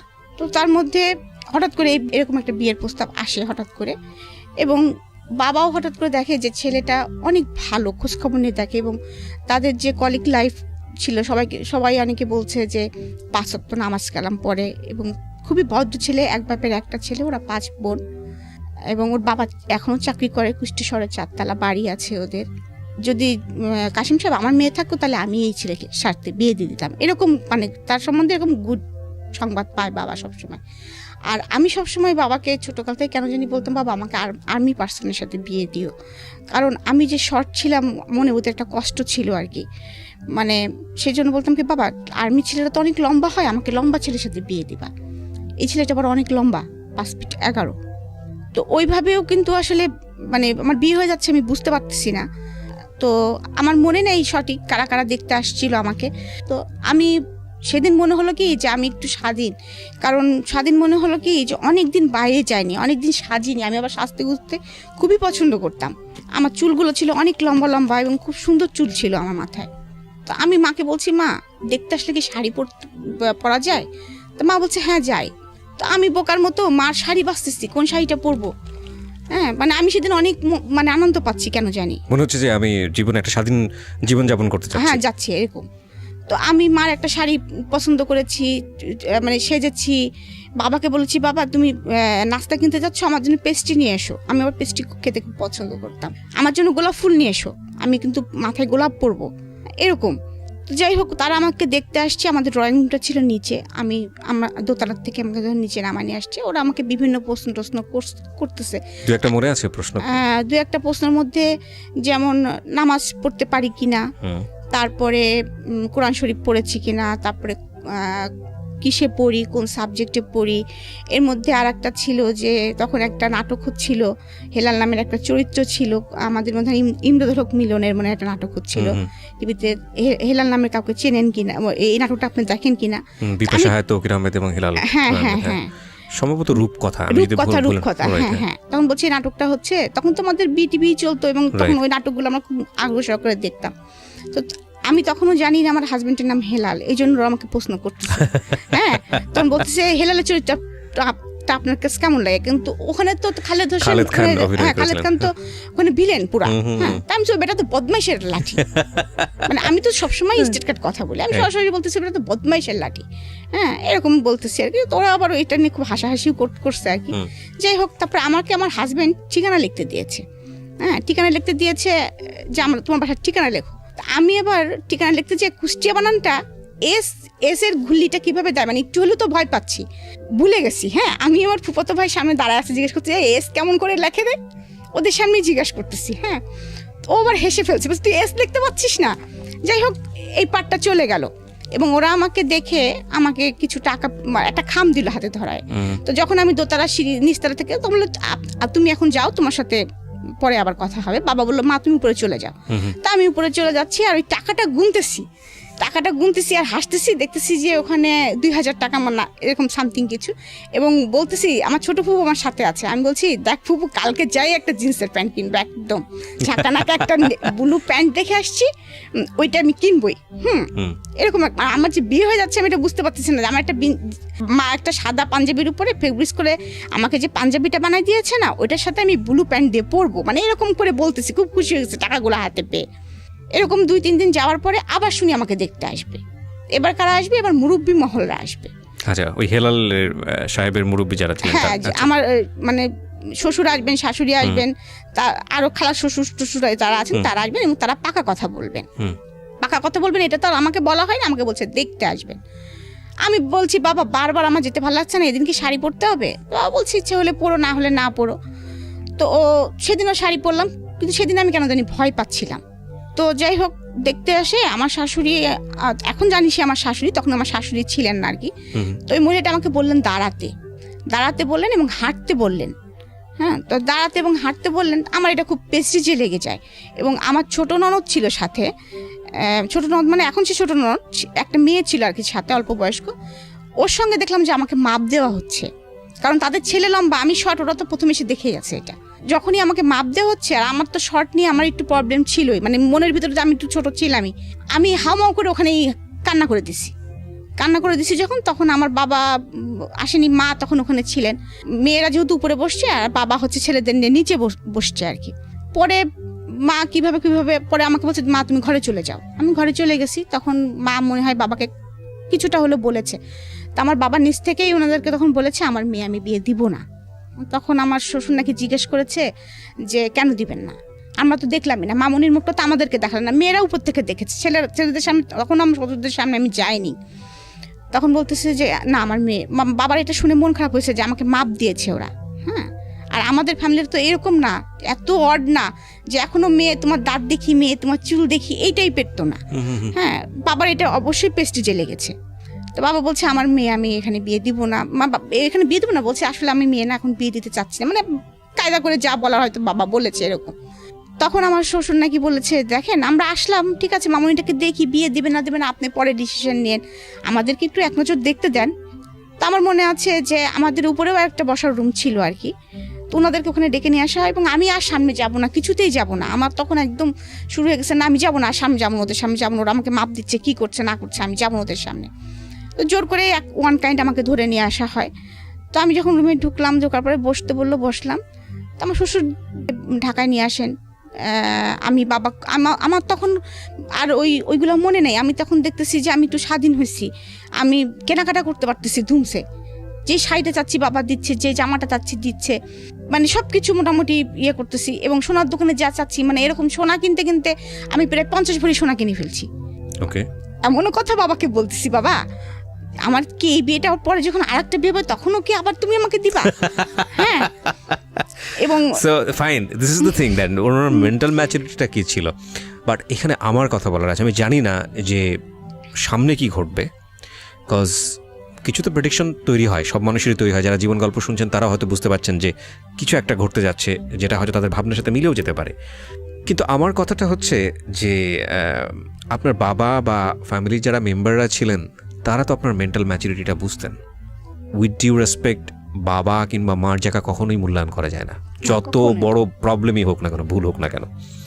কিন্তু কখনো কখনো এই ইকুয়েশনগুলো আমাদের মতো মানুষের জায়গা থেকে, প্রশ্নের জায়গায় থেকে যায় যে যেই মেয়েটা বিয়ে ব্যাপারটাকে লিবার্টি হিসেবে দেখছে এবং একই সাথে কিনতে কিনতে এরকম মনে করছে যে মানে আরেকটা বিয়ে হলে বোধহয় আরও জিনিসপত্র কেনা যাবে, সেখানে বাবার চিন্তাটা কি বা মায়ের চিন্তাটা কি ছিল যে মেয়েটাকে বিয়ে দেওয়া মানে হচ্ছে কি করা, আমি ঠিক জানি না, হয়তো মনে করেছে যে কপাল যদি ভালো থাকে তাহলে ওই সংসারে গেলেও হয়তো এরকম আদরই পাবে, হয়তো এরকমই মনে করেছে, কারণ একটা ছেলে শুনেছে যেহেতু। হ্যাঁ, এবং যেহেতু শ্বশুরে সেরকম বলে গেলেন যে আমি আমার মাকে দেখেছি, সো সামহাউ পজিটিভ নিশ্চয়ই ভেবেছেন, নইলে তো আসলে ওই একটা ঘটনার পরেই বাদ হয়ে যাওয়ার কথা। একটা জিনিস চিন্তা করেছিলেন যে আমি কুষ্টিয়া থেকে কুষ্টিয়া বাড়ি পড়ালেখাটা কন্টিনিউ করে নিয়ে যেতে পারবো, তারপর সেকেন্ড যখনই খুশি, আমাদের 20 টাকা রিক্সা ভাড়া আর কি ডিফারেন্স, এ পাড়া ও পাড়া বাড়ি, বাবা যখন খুশি তখন আমাকে দেখে আসতে পারবেন এক নজর অন্তপক্ষে।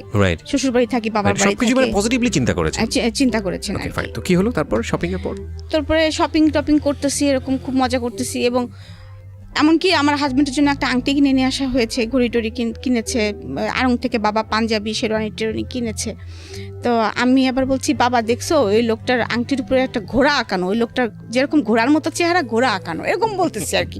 বুঝি না তো, আমার হাজবেন্ড তখন যেহেতু লম্বা ছিল, খুব হ্যাংলা ছিল, আমি খুব ভালো করে দেখিনি, ওই এক নজর যা দেখেছি সেটাতে আমার যা মনে হয়েছে আমি সেটা বলেছি আর কি। তো বাবা বলে, ছিমা এরকম করে বলতে হয় না, এটা কিন্তু বলতেছি, তাও বাবার মোটরসাইকেলের উপর পা দুলাচ্ছি বিকালবেলা বসে বসে, আর এরকম বলতেছি বাবাকে। যাই হোক, এরকম করতে করতে বিয়ের দিন এসে যায় আর কি। বিয়ের দিন এসে যায়, সেদিনও আমি খুব উৎফুল্ল। তো বাবা আমাকে একটা শাড়ি, অনেক শাড়ি কিনে দিয়েছিলেন, তার মধ্যে একটা শাড়ি আমি কাতান শাড়ি খুবই পছন্দ করে কিনেছি আর কি, ময়ূরাক্ষী কালার যেটা বলে, এটা সবুজও না আবার ইয়ে না, এরকম আমার চয়েস লেভেলটা সারা জীবন একটু ডিফারেন্ট ছিল আমার পুরো ফ্যামিলির মধ্যে থেকে, আমি একটু সবসময় বেটার কিছু ইয়ে করতাম। তো ওই শাড়িটা পরে আছি, ওরা আবার যে শাড়িটা এনেছে ওই শাড়িটা আমার পছন্দ হয়নি। আচ্ছা। কারণ ওইটা শাড়িটার কালার হচ্ছে কেমন যেন ম্যাজেন্টা কালার, একটু মানে লাল না, কেমন যেন একটি কালার। ওরা বলতেছে বিয়ে পড়ানোর সময় মেয়েকে শ্বশুর বাড়ি শাড়ি পরতে হয়। আচ্ছা। আর আমি বলতেছি আমি শাড়ি মরে গেলেও পরবো না, আমি এইটাই পরে থাকবো। যাই হোক, আমাকে কিছুতেই রাজি করাতে পারিনি। পরে আমার শ্বশুর বাড়ির শাড়িটা আমার মাথায় দিয়েছে। আচ্ছা। মাথায় দিয়ে তারপরে বিয়ে পড়াচ্ছে। তো কবুল বলতে হয় যে থেমে থেমে 3 বার, সেটাও আমি বুঝি না। এখন আমি কিন্তু আমি কানবো মনে করে, আমার আশেপাশে দিয়ে আমার ফুপুরা, আমার মারা সব বসেছে, কিন্তু আমি কোনো কান্না করতেছি না। মানে সবাই ধারণা করেছে কবুল বলার সময় আপনি কান্না, আমি মনে হয় কানবো, আমি মনে হয় কিছুটা হলে বুঝতেছি। আমার কিন্তু সেই ফিলিংসটাই নাই যে কবুল বললে যে আমি অন্যজনের হয়ে যাচ্ছি, বারেক বাড়ি চলে যেতে হবে আমাকে, এরকম ফিলিংস আমার মধ্যে কাজ করছে না। কবুলই তো, মুখ দিয়ে তো কবুলই বললে তো কি, কবুল বললে কি হয়, মানে এরকম একটা ভাব। তারপরে আমাকে কবুল বলতে বলেছে, আমি সুন্দর সুন্দর মানে বলে 3 বার কবুল বলতে বলেছি, সুন্দর করে কবুল বলেছি। তারপর কবুল বলার পরে আমি মিষ্টি করে একটু হাসিও দিয়েছি, আমার দাদু একটু আমার মুখ ধরে একটু আদরও করে দিয়েছে, এরকম আর কি। তো তারপরে যখন বিদায়ের পালা আসতেছে, কারণ তাদের বাড়িরও প্রথম একটা ছেলে এবং বিয়ে হচ্ছে, তাদের বাড়িতেও অনেক বড় করে অনুষ্ঠান করতেছে, আমাদের বাড়িতেও অনেক বড় করে অনুষ্ঠান হচ্ছে। তো আমাদের বাড়িতে আবার একটা রেওয়াজ আছে, এর মধ্যে বলি যে বিয়েতে কোনো গিফট নেওয়া হয় না। আচ্ছা। এটা কারোর বিয়েতেই নেওয়া হয় না। ওকে। তারপরেও আমার এত পরিমাণে আমার জিনিস আমি পেয়েছি, সেটা হচ্ছে আমার আত্মীয় স্বজনের কাছ থেকে জোর করে দিয়ে গেছে, আমার ফুপুরা টুপুরা সবাই মিলে আর কি। এত পরিমাণে আমি স্বর্ণ, এত পরিমাণে আমি জিনিস পেয়েছি, মানে আমি নিজেও জানতাম না আমার কত স্বর্ণ ছিল। তো আমি যখন বিদায়ের সময়টা, যেটা আমি বলতেছি যে বিয়ে তো হয়ে গেল, বিয়ে হয়ে যাওয়ার পরে তখন আমাকে ওই নিচে নিয়ে যাওয়া হলো, মালা বদল করতেছি। তখন আমি দেখলাম যে কালো একটা হাত আমার মাথার উপর দিয়ে মালা দিচ্ছে। আমি বলতেছি কি রে, আমি কারে বিয়ে করলাম, কেন লোকটা কি কঙ্কাল ভূত কেন, হ্যাঁ মানে এরকম মনে হচ্ছে আমার কাছে। তারপরে যখন আমার বিদায় হয়, তখন দেখি কি আমার সামনে কেউ নেই, না বাবা, না মা, না মামারা, কেউ নেই, অনলি শুধু আমার চাচা। এবং চাচা কিন্তু দাঁড়ায় থাকতে পারছে না, অর্থাৎ মানে কাঁপতেছে অলরেডি থরথর করে। এইটাও আমার শ্বশুরবাড়ির লোক কিন্তু মাইন্ড করছে, 2টা জিনিস মাইন্ড করছিল তারা, আমাকে এটা নিয়ে অনেক কথা শোনাইছে। সেটা হচ্ছে, মেয়ে কি পাগল, ওইভাবে কবুল বলে? কোনো মেয়েকে তো এইভাবে আজ পর্যন্ত কবুল বলতে দেখি নাই। আর একটা জিনিস, বিদায়ের সময় আমি কাঁদতেছি না, বিকজ আপনি বুঝিয়ে উঠতে পারছেন না। আমি বুঝে উঠতে পারতেছি না, আমি মনে হচ্ছে বেড়াতে যাচ্ছি কোথাও একজন জায়গায়। তো আমার চাচা শুধু একটা কথা বলে, আমার মনে আছে যে ওর হাতের উপর আমার হাতটা দিয়ে বললো, বাবা তুমি যদি মনে করো যে আমি আমাদের মেয়ে তোমার হাতে দিচ্ছি, তাহলে তুমি ভুল করো, মনে করো আমাদের কলেজেটা ছিঁড়ে তোমার হাতে আমরা দিয়ে দিচ্ছি, কারণ এটা তুমি কিভাবে যত্ন করে রাখবা সেটা তুমি জানো বাবা, এতটুকুই। তো আমি চলে গেলাম। শ্বশুরবাড়ি যাওয়ার পরেও বুঝতেছি না, আমাকে মানে বউকে বসায় রাখছে, সবাই আসতেছে দেখতেছে, আমিও দেখতেছি করতেছি, বুঝতেছি না। যাই হোক, ওই দিনটা গেল, মানে ওই সন্ধ্যাটা গেল আর কি। তারপরে আমার হচ্ছে 5 ননদ, তার মধ্যে ধরেন 4 জনই আমার থেকে বড়। ছোট ননদটা আমার বয়সী, আমার থেকে 2-1 বছরের জুনিয়র সিনিয়র হব আমরা। তো ওর সাথে আমার এর মধ্যে একটু ভাব হয়ে গেছে আর কি। আর ও আমাকে আগে থেকেই চিনতো, চিনতো মানে ও যে আমি যে স্কুলে পড়তাম ও সেই স্কুলে পড়তো, গার্লস স্কুলে। তো ও যখনই আমার ছবি টবি দেখেছে বা যখনই দেখতে এসেছে যে আমি, তখন ও খুব খুশি হয়ে গিয়েছিল ভিতরে ভিতরে যে এই মেয়েটাকে তো আমরা কোনোদিন চিন্তাই করতে পারিনি, নাচ দেখেছি কত সুন্দর নাচে, এ আমার ভাবি হবে। ও তো ছোট মানুষ, ওর মধ্যে এটাই কাজ করেছে, এত সুন্দর একটা মেয়ে আমাদের ভাবি হবে। হ্যাঁ, ও খুব খুশি, ও আমার হাতে ভাব জমানোর খুব চেষ্টা করতেছে, আমার পিছিয়ে আছে আর কি সে। তো আমাকে জামা কাপড় চেঞ্জ করিয়েছে, আমার ননদ আমাকে শাড়ি পরিয়েছে, আর ওই মানে বিয়ের শাড়ি সাজগোজ খুলে একটা শাড়ি টাড়ি পরিয়েছে, এরকম বাড়ি ভর্তির লোকজন চলতেছে। যাই হোক, তারপরে রাত আসছে, আমাকে তো রাত্রে খেতে দিছে, আমি তো খেতে পারি না হাত দিয়ে, আমি তো ছাড়াই ভাড়াই খাচ্ছি, কোনো রকম কি খাচ্ছি সেটাও বুঝতে পারতেছি না। মানে আমি তখন আবার বুঝতে পারতেছি, মানে মনের ভিতরে এতটুকু উপলব্ধি আসতেছে যে চিনি না তো, হ্যাঁ চিনি না তো, আমি কোথা থেকে কোথায় আসলাম আমি তো বুঝতে পারতেছি না কিছু। হ্যাঁ, আমার হাতে তো কই আব্বু আম্মু আসলো না, কেউ তো আসলো না, মানে এরকম মনে হচ্ছে। কেউ তো খোঁজ নিচ্ছে না, বাবা তো এখান থেকে এইটুক চলে তো আসতে পারে, এতক্ষণ তো বিয়ের ঝামেলা শেষ হয়ে গেছে, বাবা তো আর চলে আসতে পারে, মা তো চলে আসতে পারে, এরকম মনে হচ্ছে মনের কাছে। কই কেউ তো আসতেছে না, এরকম মানে মনের ভিতরে হচ্ছে। তো ওরা যা বলতেছে সেটাই করতেছি আর কি। দেখলাম মাগরিবের নামাজের সময় একটা লোক ঢুকলো আমার ঘরে। আমি বুঝতেছি যে এটা আমার মনে হয় হাজবেন্ড, কারণ আমার ঘরে তো যে কেউ ঢুকবে না। মানে আমার ঘর মানে আমাকে বিয়ে করায় নিয়েছে যে ঘরটায় বসায় রাখা হয়েছে, সে আমার সামনে নামাজ পড়লো। আমার সাথে কিন্তু কোনো কথা সে বলে নাই, আমিও কোনো কথা বলি না, কারণ আমি তো বুঝি না অত কিছু। তারপরে খাওয়া দাওয়া শেষে রাত আসলো, তো দেখতেছি বাসর ঘরটা সাজানো। তখনই হয়তো বা আমি এখনকার সময় যদি বিয়ে হতো, সাপোজ এখনকার সময় বা আরও 5 বছর পরে বিয়ে হতো, তখন হয়তো ঠিকই ওটা আমার চোখে পড়তো। কারণ আমি যে চুজি, বাসর ঘরটা কেন এমন করে সাজানো, যেটা ফুল দিয়েও সাজানো না, কিছু গাঁদা ফুল দিয়েছে এবং কিছু বেলুন দিয়েছে, যেটা মনে হচ্ছে বার্থডে ভাব। তো আমি আবার হাসতেছি, কিন্তু আমাকে যখন ওই ঘরে বসাইছে তখন কিন্তু আমার ছোট নোটটাকে বলতেছে এই বেলুনগুলো ফাটবে না তো, রাত্রে ঠাস করে বেলুন ফাটবে, কি মজা না, এরকম বলেও ফেলছি মুখ দিয়ে আর কি। তো যখন আমাকে ওই ঘরে রেখে তারা চলে যাচ্ছে, আমার মেজো ননদটা, ওনাকে আমি আপা, মানে যদিও আমার হাজবেন্ড থেকে ছোট সে, আমি এখনো আপাই বলি তাকে। তা আমি তখন বলতেছি কি আপা আপনি হচ্ছে যায়েন না, আমি তো আপনার সঙ্গে ঘুমাবো, আমি একা একা ঘুমাতে পারবো না, ভয় লাগতেছে, আপনারা সবাই করে। আমি তখনও জানি না লোকটা আমার ঘরে ইন করবে, আমি মনে করতেছি হয়তো এই ঘরে আমাকে একাই ঘুমাতে দিবে। তো এইটু জানি যে বাসরাত হয় মানুষের, কিন্তু ওরকম সাজানো ওরকম ঘরে যে বাসরাত হয় আমি এটা তো বুঝতে পারতেছি।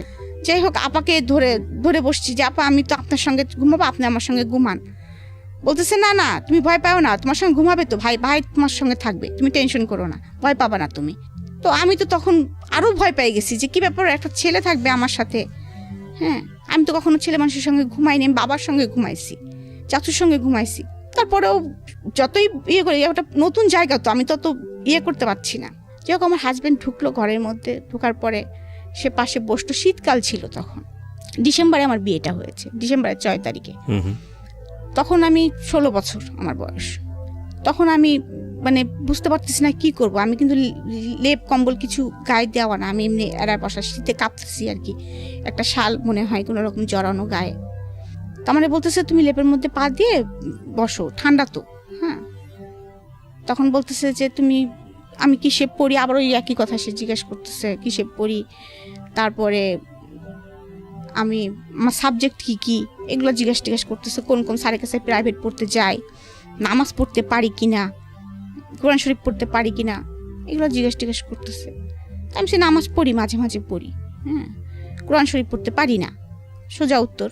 হ্যাঁ, তারপরে বলতেছে যে, তারপরে এটা জিজ্ঞেস করার পরে সে আমাকে এমন একটা অড প্রশ্ন করছে যেটার জন্য আমি কখনোই কোনোদিন প্রস্তুত ছিলাম না। আজকে আমি বলতেছি, ফিল করতেছি যে এই প্রশ্নটা মানে আমি জীবনে ভুলবো না। মানে এই কথাগুলো বলার পরেই যে সে আমাকে বলতেছে যে তোমার মানে ডেট কবে। আমি বুঝতে পেরেছি, আমরা হয়তো ইন ডিটেইলি যাব না, বাট জীবনের কিছু কিছু মোমেন্ট থাকে যেগুলো কারো জীবনের সারা জীবনেরই একেবারে ব্যক্তিগত অনুভূতি, সেটা হয়তো কারোর সাথে শেয়ার করার মতো না, কিন্তু কখনো ওই মোমেন্টগুলোই একটা সামাজিক শিক্ষার অংশ হয়ে দাঁড়ায়। কখনো ওই মোমেন্টগুলোই আরেকজনের জন্য একটা অনেক বড় শিক্ষণীয় হয়ে দাঁড়ায়। আপনার এই যে রাতের গল্পটা আপনি বলছেন, এটা প্রত্যেকটা মানুষের জীবনেরই স্মরণীয় রাত, ভয়ঙ্কর রকমভাবে প্রত্যাশিত রাত, এবং এই রাতেই প্রত্যেকটা ছেলে এবং মেয়ে আমার যেটা মনে হয় যে সবারই একটা স্বপ্ন থাকে, একটা সুন্দর একটা মেমোরি যাতে সারাটা জীবন তারা ক্যারি করতে পারে। এই স্বপ্নটা যখন সে তার জীবনের আরেকজন মানুষের প্রয়োজন, সেটা ছেলের জায়গা থেকে হোক বা মেয়ের জায়গা থেকে হোক, মানে একটা মেয়ে যখন একটা ছেলেকে কল্পনা করে বা একটা ছেলে যখন একটা মেয়েকে কল্পনা করে, এইটা বুঝতে শেখে যখন থেকে, একদম নর্মালি যখন বুঝতে শেখে তখন থেকে সে কল্পনা করা শেখে। এটা বৈজ্ঞানিকভাবে যেমন সত্য এবং খুব নর্মালিও আমাদের জীবনে এটা সত্য। এবং এই কাঙ্ক্ষিত রাতটা যখন স্বপ্নের মতো না হয়, এবং স্বপ্নের মতো না হলেও হয়তো বা সমস্যা না, পছন্দনীয় না হলেও সমস্যা না, কিন্তু যখন ভয়ঙ্কর হয়ে দাঁড়ায় তখন সেটা সারা জীবনের জন্যই একটা বড় সমস্যা। কখনো কখনো সেই ভয়ঙ্কর এক্সপিরিয়েন্সগুলো 8-10টা মানুষের জীবনে ওই ভয়ঙ্কর এক্সপিরিয়েন্স যাতে না হয় সেজন্যে হয়তো বা যতটুকু যেভাবে শেয়ার করা প্রয়োজন সেভাবে আমরা শেয়ার করার সুযোগ দিই। আমরা ছোট্ট একটা বিরতি নেব প্রিয় শ্রোতা। আপনাদেরকে আরও একবার মনে করিয়ে দিচ্ছি, আপনারা শুনছেন মিস্টার ম্যাঙ্গো ক্যান্ডি প্রেজেন্স জীবন গল্প, আমি আরজে কিবরিয়ার সাথে। ছোট্ট একটা বিরতির পর আবারও ফিরে আসছি। জীবনে অনেক ভুল হয় এবং একজনের ভুল থেকে আমরা অনেক সময় অনেক কিছুই শিখি। ঠিক আছে, তো আপনার জীবনে যে ঘটনাটা ঘটলো তারপর কি হলো? তো তারপরে মানে এটা আমি কিভাবে বলবো বুঝতে পারছি না, মানে এক্সপ্লেন করব কিভাবে, আই ডোন্ট নো। অনেকের জীবনে এটা হয়তো খুব মানে সুখ, এটা হতে পারতো সুখের, কিন্তু আমি যেহেতু বয়স অল্প, হাইট ওয়েট কম তার থেকে, তারপরে সে অনেক লম্বা চড়া মানুষ, তার স্বাভাবিক নিয়মে সে ছিল হয়তোবা, কিন্তু আমার জন্য ফিলিংসটা খুব ব্যাড ছিল আর কি। আমি খুব কষ্ট পাচ্ছিলাম আর কি, সোজা কথা। এবং আমি আগেই বলেছি যে আমার স্কিন খুব পাতলা ছিল, আমি রান্না কখনো তো কাজ করিনি, কখনো রোদে পুড়িনি, কখনো মানে ছিলাম আর কি একটু। তো আমার কিন্তু একটুতে গায়ে ফোসকা পড়তো, মানে এমন হচ্ছে একটু বেশি রোদে হলেও দেখা যাচ্ছে আমার গায়ে লাল লাল ছোপ ছোপ দাগ পড়ে যেত। একটু বেশি রোদে গেলে বা বেশি গরম লাগলে আমি কিন্তু গরম সহ্য করতে পারতাম না, আমার নাক দিয়ে ব্লাড এসে যেত। তো উনি আমাকে যে আদরের নমুনাটা দেখিয়েছে, ইট ওয়াজ নট হিউম্যানিটিক, এটা আলটিমেটলি মানবিক আচরণ ছিল না, আপনি যেটা বলতে যাচ্ছেন। তারপরে সে আমাকে বোঝানোর চেষ্টা করেছে, এটুকু আমার মনে আছে, যে না তুমি কষ্ট পাচ্ছ, এটা ঠিক, কষ্ট পেও না, এটা হয়, এটা ঠিক হয়ে যাবে আস্তে আস্তে। যাই হোক, সকাল হলে পরের দিন সকালে বউ ভাত, বাসায় অনুষ্ঠান কমানো। তো আমি কাউকে কিছু বলতে পারছি না, কিন্তু মনের ভিতরে তখনই একটা আমার কষ্ট ঢুকে গেছে কিন্তু অলরেডি, যে এটা কি হলো, বিয়ে মানে কি এরকম, আমি এটা কিন্তু বুঝতে পারতেছি না, বিয়ে মানে কি এরকম, আর এই লোকটার সাথে তাহলে আমাকে এভাবে থাকতে হবে। মানে আমি সব কিছু মিলে আমার মাথার মধ্যে হজবরল অবস্থা হয়ে গেছে একটা আর কি। আর আমি খালি অপেক্ষা করতেছি কখন বাবা মা আসবে, কখন কে আসবে, মানে আমি অপেক্ষা করে আছি আর কি। মানে আমার ভালো লাগছে না, সোজা কথা ভালো লাগছে না। আমি সকালেও তেমনভাবে খাচ্ছি না, কিন্তু আমার হাজবেন্ড দেখছি সকালবেলা থেকে স্বাভাবিক, সে ঘুরতেছে, সবার হাতে কথা বলতেছে আর কি, আমার অন্যরা আমার ঘরে আসতেছে, সব কিছু স্বাভাবিক, অনুষ্ঠান সব কিছু স্বাভাবিক। এবং একসময় আমার বাবা মা আসার পরেও আমি ওই অবস্থায় দেখা যাচ্ছে আমাকে মানে স্টেজ করে যেখানে বসিয়ে রাখা হয়েছে, আমি তো খুব ক্লোজভাবে তখন বাবা মার সঙ্গে কিছু বলতে পারছি না। আর আমার বাবা কেন যেন ওই দিনের পর থেকে তার চেহারাটা চোর হয়ে গেছিলো আর কি। চোর বলবো কেন, মানে আমার দিকে চোখ কিরকম লুকা ছাপা, চোর বলবো না, লুকো ছাপা আর কি। মানে হয়তো বা আমার দিকে তাকালে তার চোখ জলে ভরে উঠতেছিল, এমন কিছু হচ্ছে হয়তো বা, সে নিজেকে হাইড করছে। হ্যাঁ, আমি তো কিছু বলতেও পারছি না কাউকে। শুধু ছোট ফুপুটা আমার ফ্রেন্ড তো, সে আসার পরে তখন আমাকে বলতেছে, আমাকে তো বললাম যে অনেকে মনা বলে ডাকতো, তো আমাকে বলতেছে মনা কেমন আছো। হ্যাঁ, তো আমি বলছি যে ফুপু আমার না ভালো লাগেনি, আমার সারা রাত ঘুম হয়নি। হ্যাঁ, তোমরা আমাকে আজকে নিয়ে যাবা তো? হ্যাঁ, তো বলছে হ্যাঁ আজকে নিয়ে যাবে, মিয়া ভাই বলেছে আজকে তোমাকে নিয়ে যাবে, যে আমাকে সহকারে আজকে নিয়ে যাবে। আমি এবার ওকে বলছি কি, ফুপু শোনো, ওই লোকটাকে নিয়ে যাওয়ার দরকার নেই, আমাকে নিয়ে যাও। হ্যাঁ, বাবাকে আস্তে করে বলে এসো, ওনাকে নিয়ে যাওয়ার দরকার নেই। মানে এইভাবে আর কি। আমি তো আসলে বুঝতেছি না, আমি ওই লোকটা আমার সঙ্গে গেলেই মনে হলো যে আমার একটা ব্যাড ফিলিংস, ওই লোকটাকে নিয়ে যাওয়ার দরকার নেই, এই জন্য ফুপুকে আস্তে করে কানে এটা বলতেছি। যাই হোক, ওই দিনকার অনুষ্ঠান মিটে গেল, তারপরে আমাদেরকে নিয়ে যাওয়া হলো। তো আমার বেডরুমেই আমি ছিলাম আর কি। সেখানেও আমার বাবা মা তো আর কোনো কিছু খেয়াল করে না। আমার বাবা মার ধুম লেগে গেছে, বাড়িতে অনেক লোক, পুপুরা ধুম লেগে গেছে যে জামাইকে কোন পিঠা খাওয়াবে, জামাইকে নতুন জামাই ফার্স্ট আসছে আমাদের বাড়িতে, যৌথ পরিবারের জামাই গেলে এটা একটা মানে মজা আছে। আমাদের বাড়িতে একদম মনে করেন যে আনন্দ উৎসব। আর আমি হচ্ছে কি যে এই একদিন দুই দিনে মানে আমার ফ্যামিলি থেকে যেহেতু আমি একটু দূরে, আমি আমার ফুপু ফুপাতো ভাই বোন টোন এদের পেয়ে ওদের সাথে সবসময় থাকি, ওদেরকে পেয়ে আমার জামার কথা আমি ভুলে গেছি, মানে এমনিও তোর কথা আমার মনে থাকার কথাই না, তারপরে ওই যে আমার সাথে একজন লোক আসছে তার থেকে আমার কোনো ইয়ে নেই। আমি কিন্তু ওদের সাথেই মানে বাসায় যেই ঢুকেই আগে আমি কিন্তু শাড়িটা খুলছি, খুলে আগে কিন্তু আমি স্কার্ট পরে ফেলছি, বুঝছেন, ফেলে আমি আমার মতো মানে আবার দৌড়ানো শুরু করছি ঘরের মধ্যে, একবার এর সাথে এই গল্প করে ওর সাথে ওই গল্প করি। কিন্তু এর মধ্যে হঠাৎ করে আমার এক ফুফাতো ভাই, ওর সাথে খুব ফ্রেন্ডলি সম্পর্ক ছিল, আমার থেকে 2 বছরের বড়। তো ও আমাকে জিজ্ঞেস করতেছে, মনি তোর মুখ চুখ দেখে তো ভালো, ওই যে বললাম আপনাকে যেটা সাইন দেখে, বলছে ভালো লাগতেছে না তো। হ্যাঁ, তখন আমি বলতেছি কি যে ভাই জানো লোকটা না একটু ভালো না, হ্যাঁ লোকটা না খুব খারাপ, অনেক চরিত্র খারাপ। এভাবে বলতেছি লোকটা। হ্যাঁ, আমি বাংলা সিনেমার ভিলেন দেখো না, ওই রকম জানো, এখন এরকম বলতেছি। তো বলার পরে তখন আমার ভাই আবার হাসতেছে, বলছে কই, মানে আমাকে সান্ত্বনা, আমি তো দেখলাম যে মিঠুন চক্রবর্তীর মতো। হ্যাঁ, এরকম আর কি কথাবার্তা হচ্ছে। যাই হোক, আমার সংসারটা এইভাবে আর কি আগায় যাচ্ছে। আমি শ্বশুর বাড়িতে যাই আসি, বাবার বাড়িতেও থাকি, কিন্তু আমি কিন্তু এইগুলো আসলে তখন কিন্তু বুঝি না যে শ্বশুর বাড়ি গেলে কাজ করতে হয় কি করতে না হয়। আমার হাজবেন্ড সকালবেলা অফিসে চলে যান, আমি হয়তো গুসল টুসুল করে। উনি কি ছিল, পেশা কি ছিল? উনি ছিল তখন অ্যাসিস্ট্যান্ট ইঞ্জিনিয়ার। হ্যাঁ, উনি হচ্ছে বিএসসি ইঞ্জিনিয়ার যেটা বলে আর কি আপনার পানি উন্নয়ন বোর্ডের। তো আমি তখনও কিন্তু বুঝি না, তো আমি নাস্তা খাই, ছোট ননদের সাথে সময় পাস করি, কিন্তু আমার শাশুড়ি মনে মনে খুব খেপে যাচ্ছেন।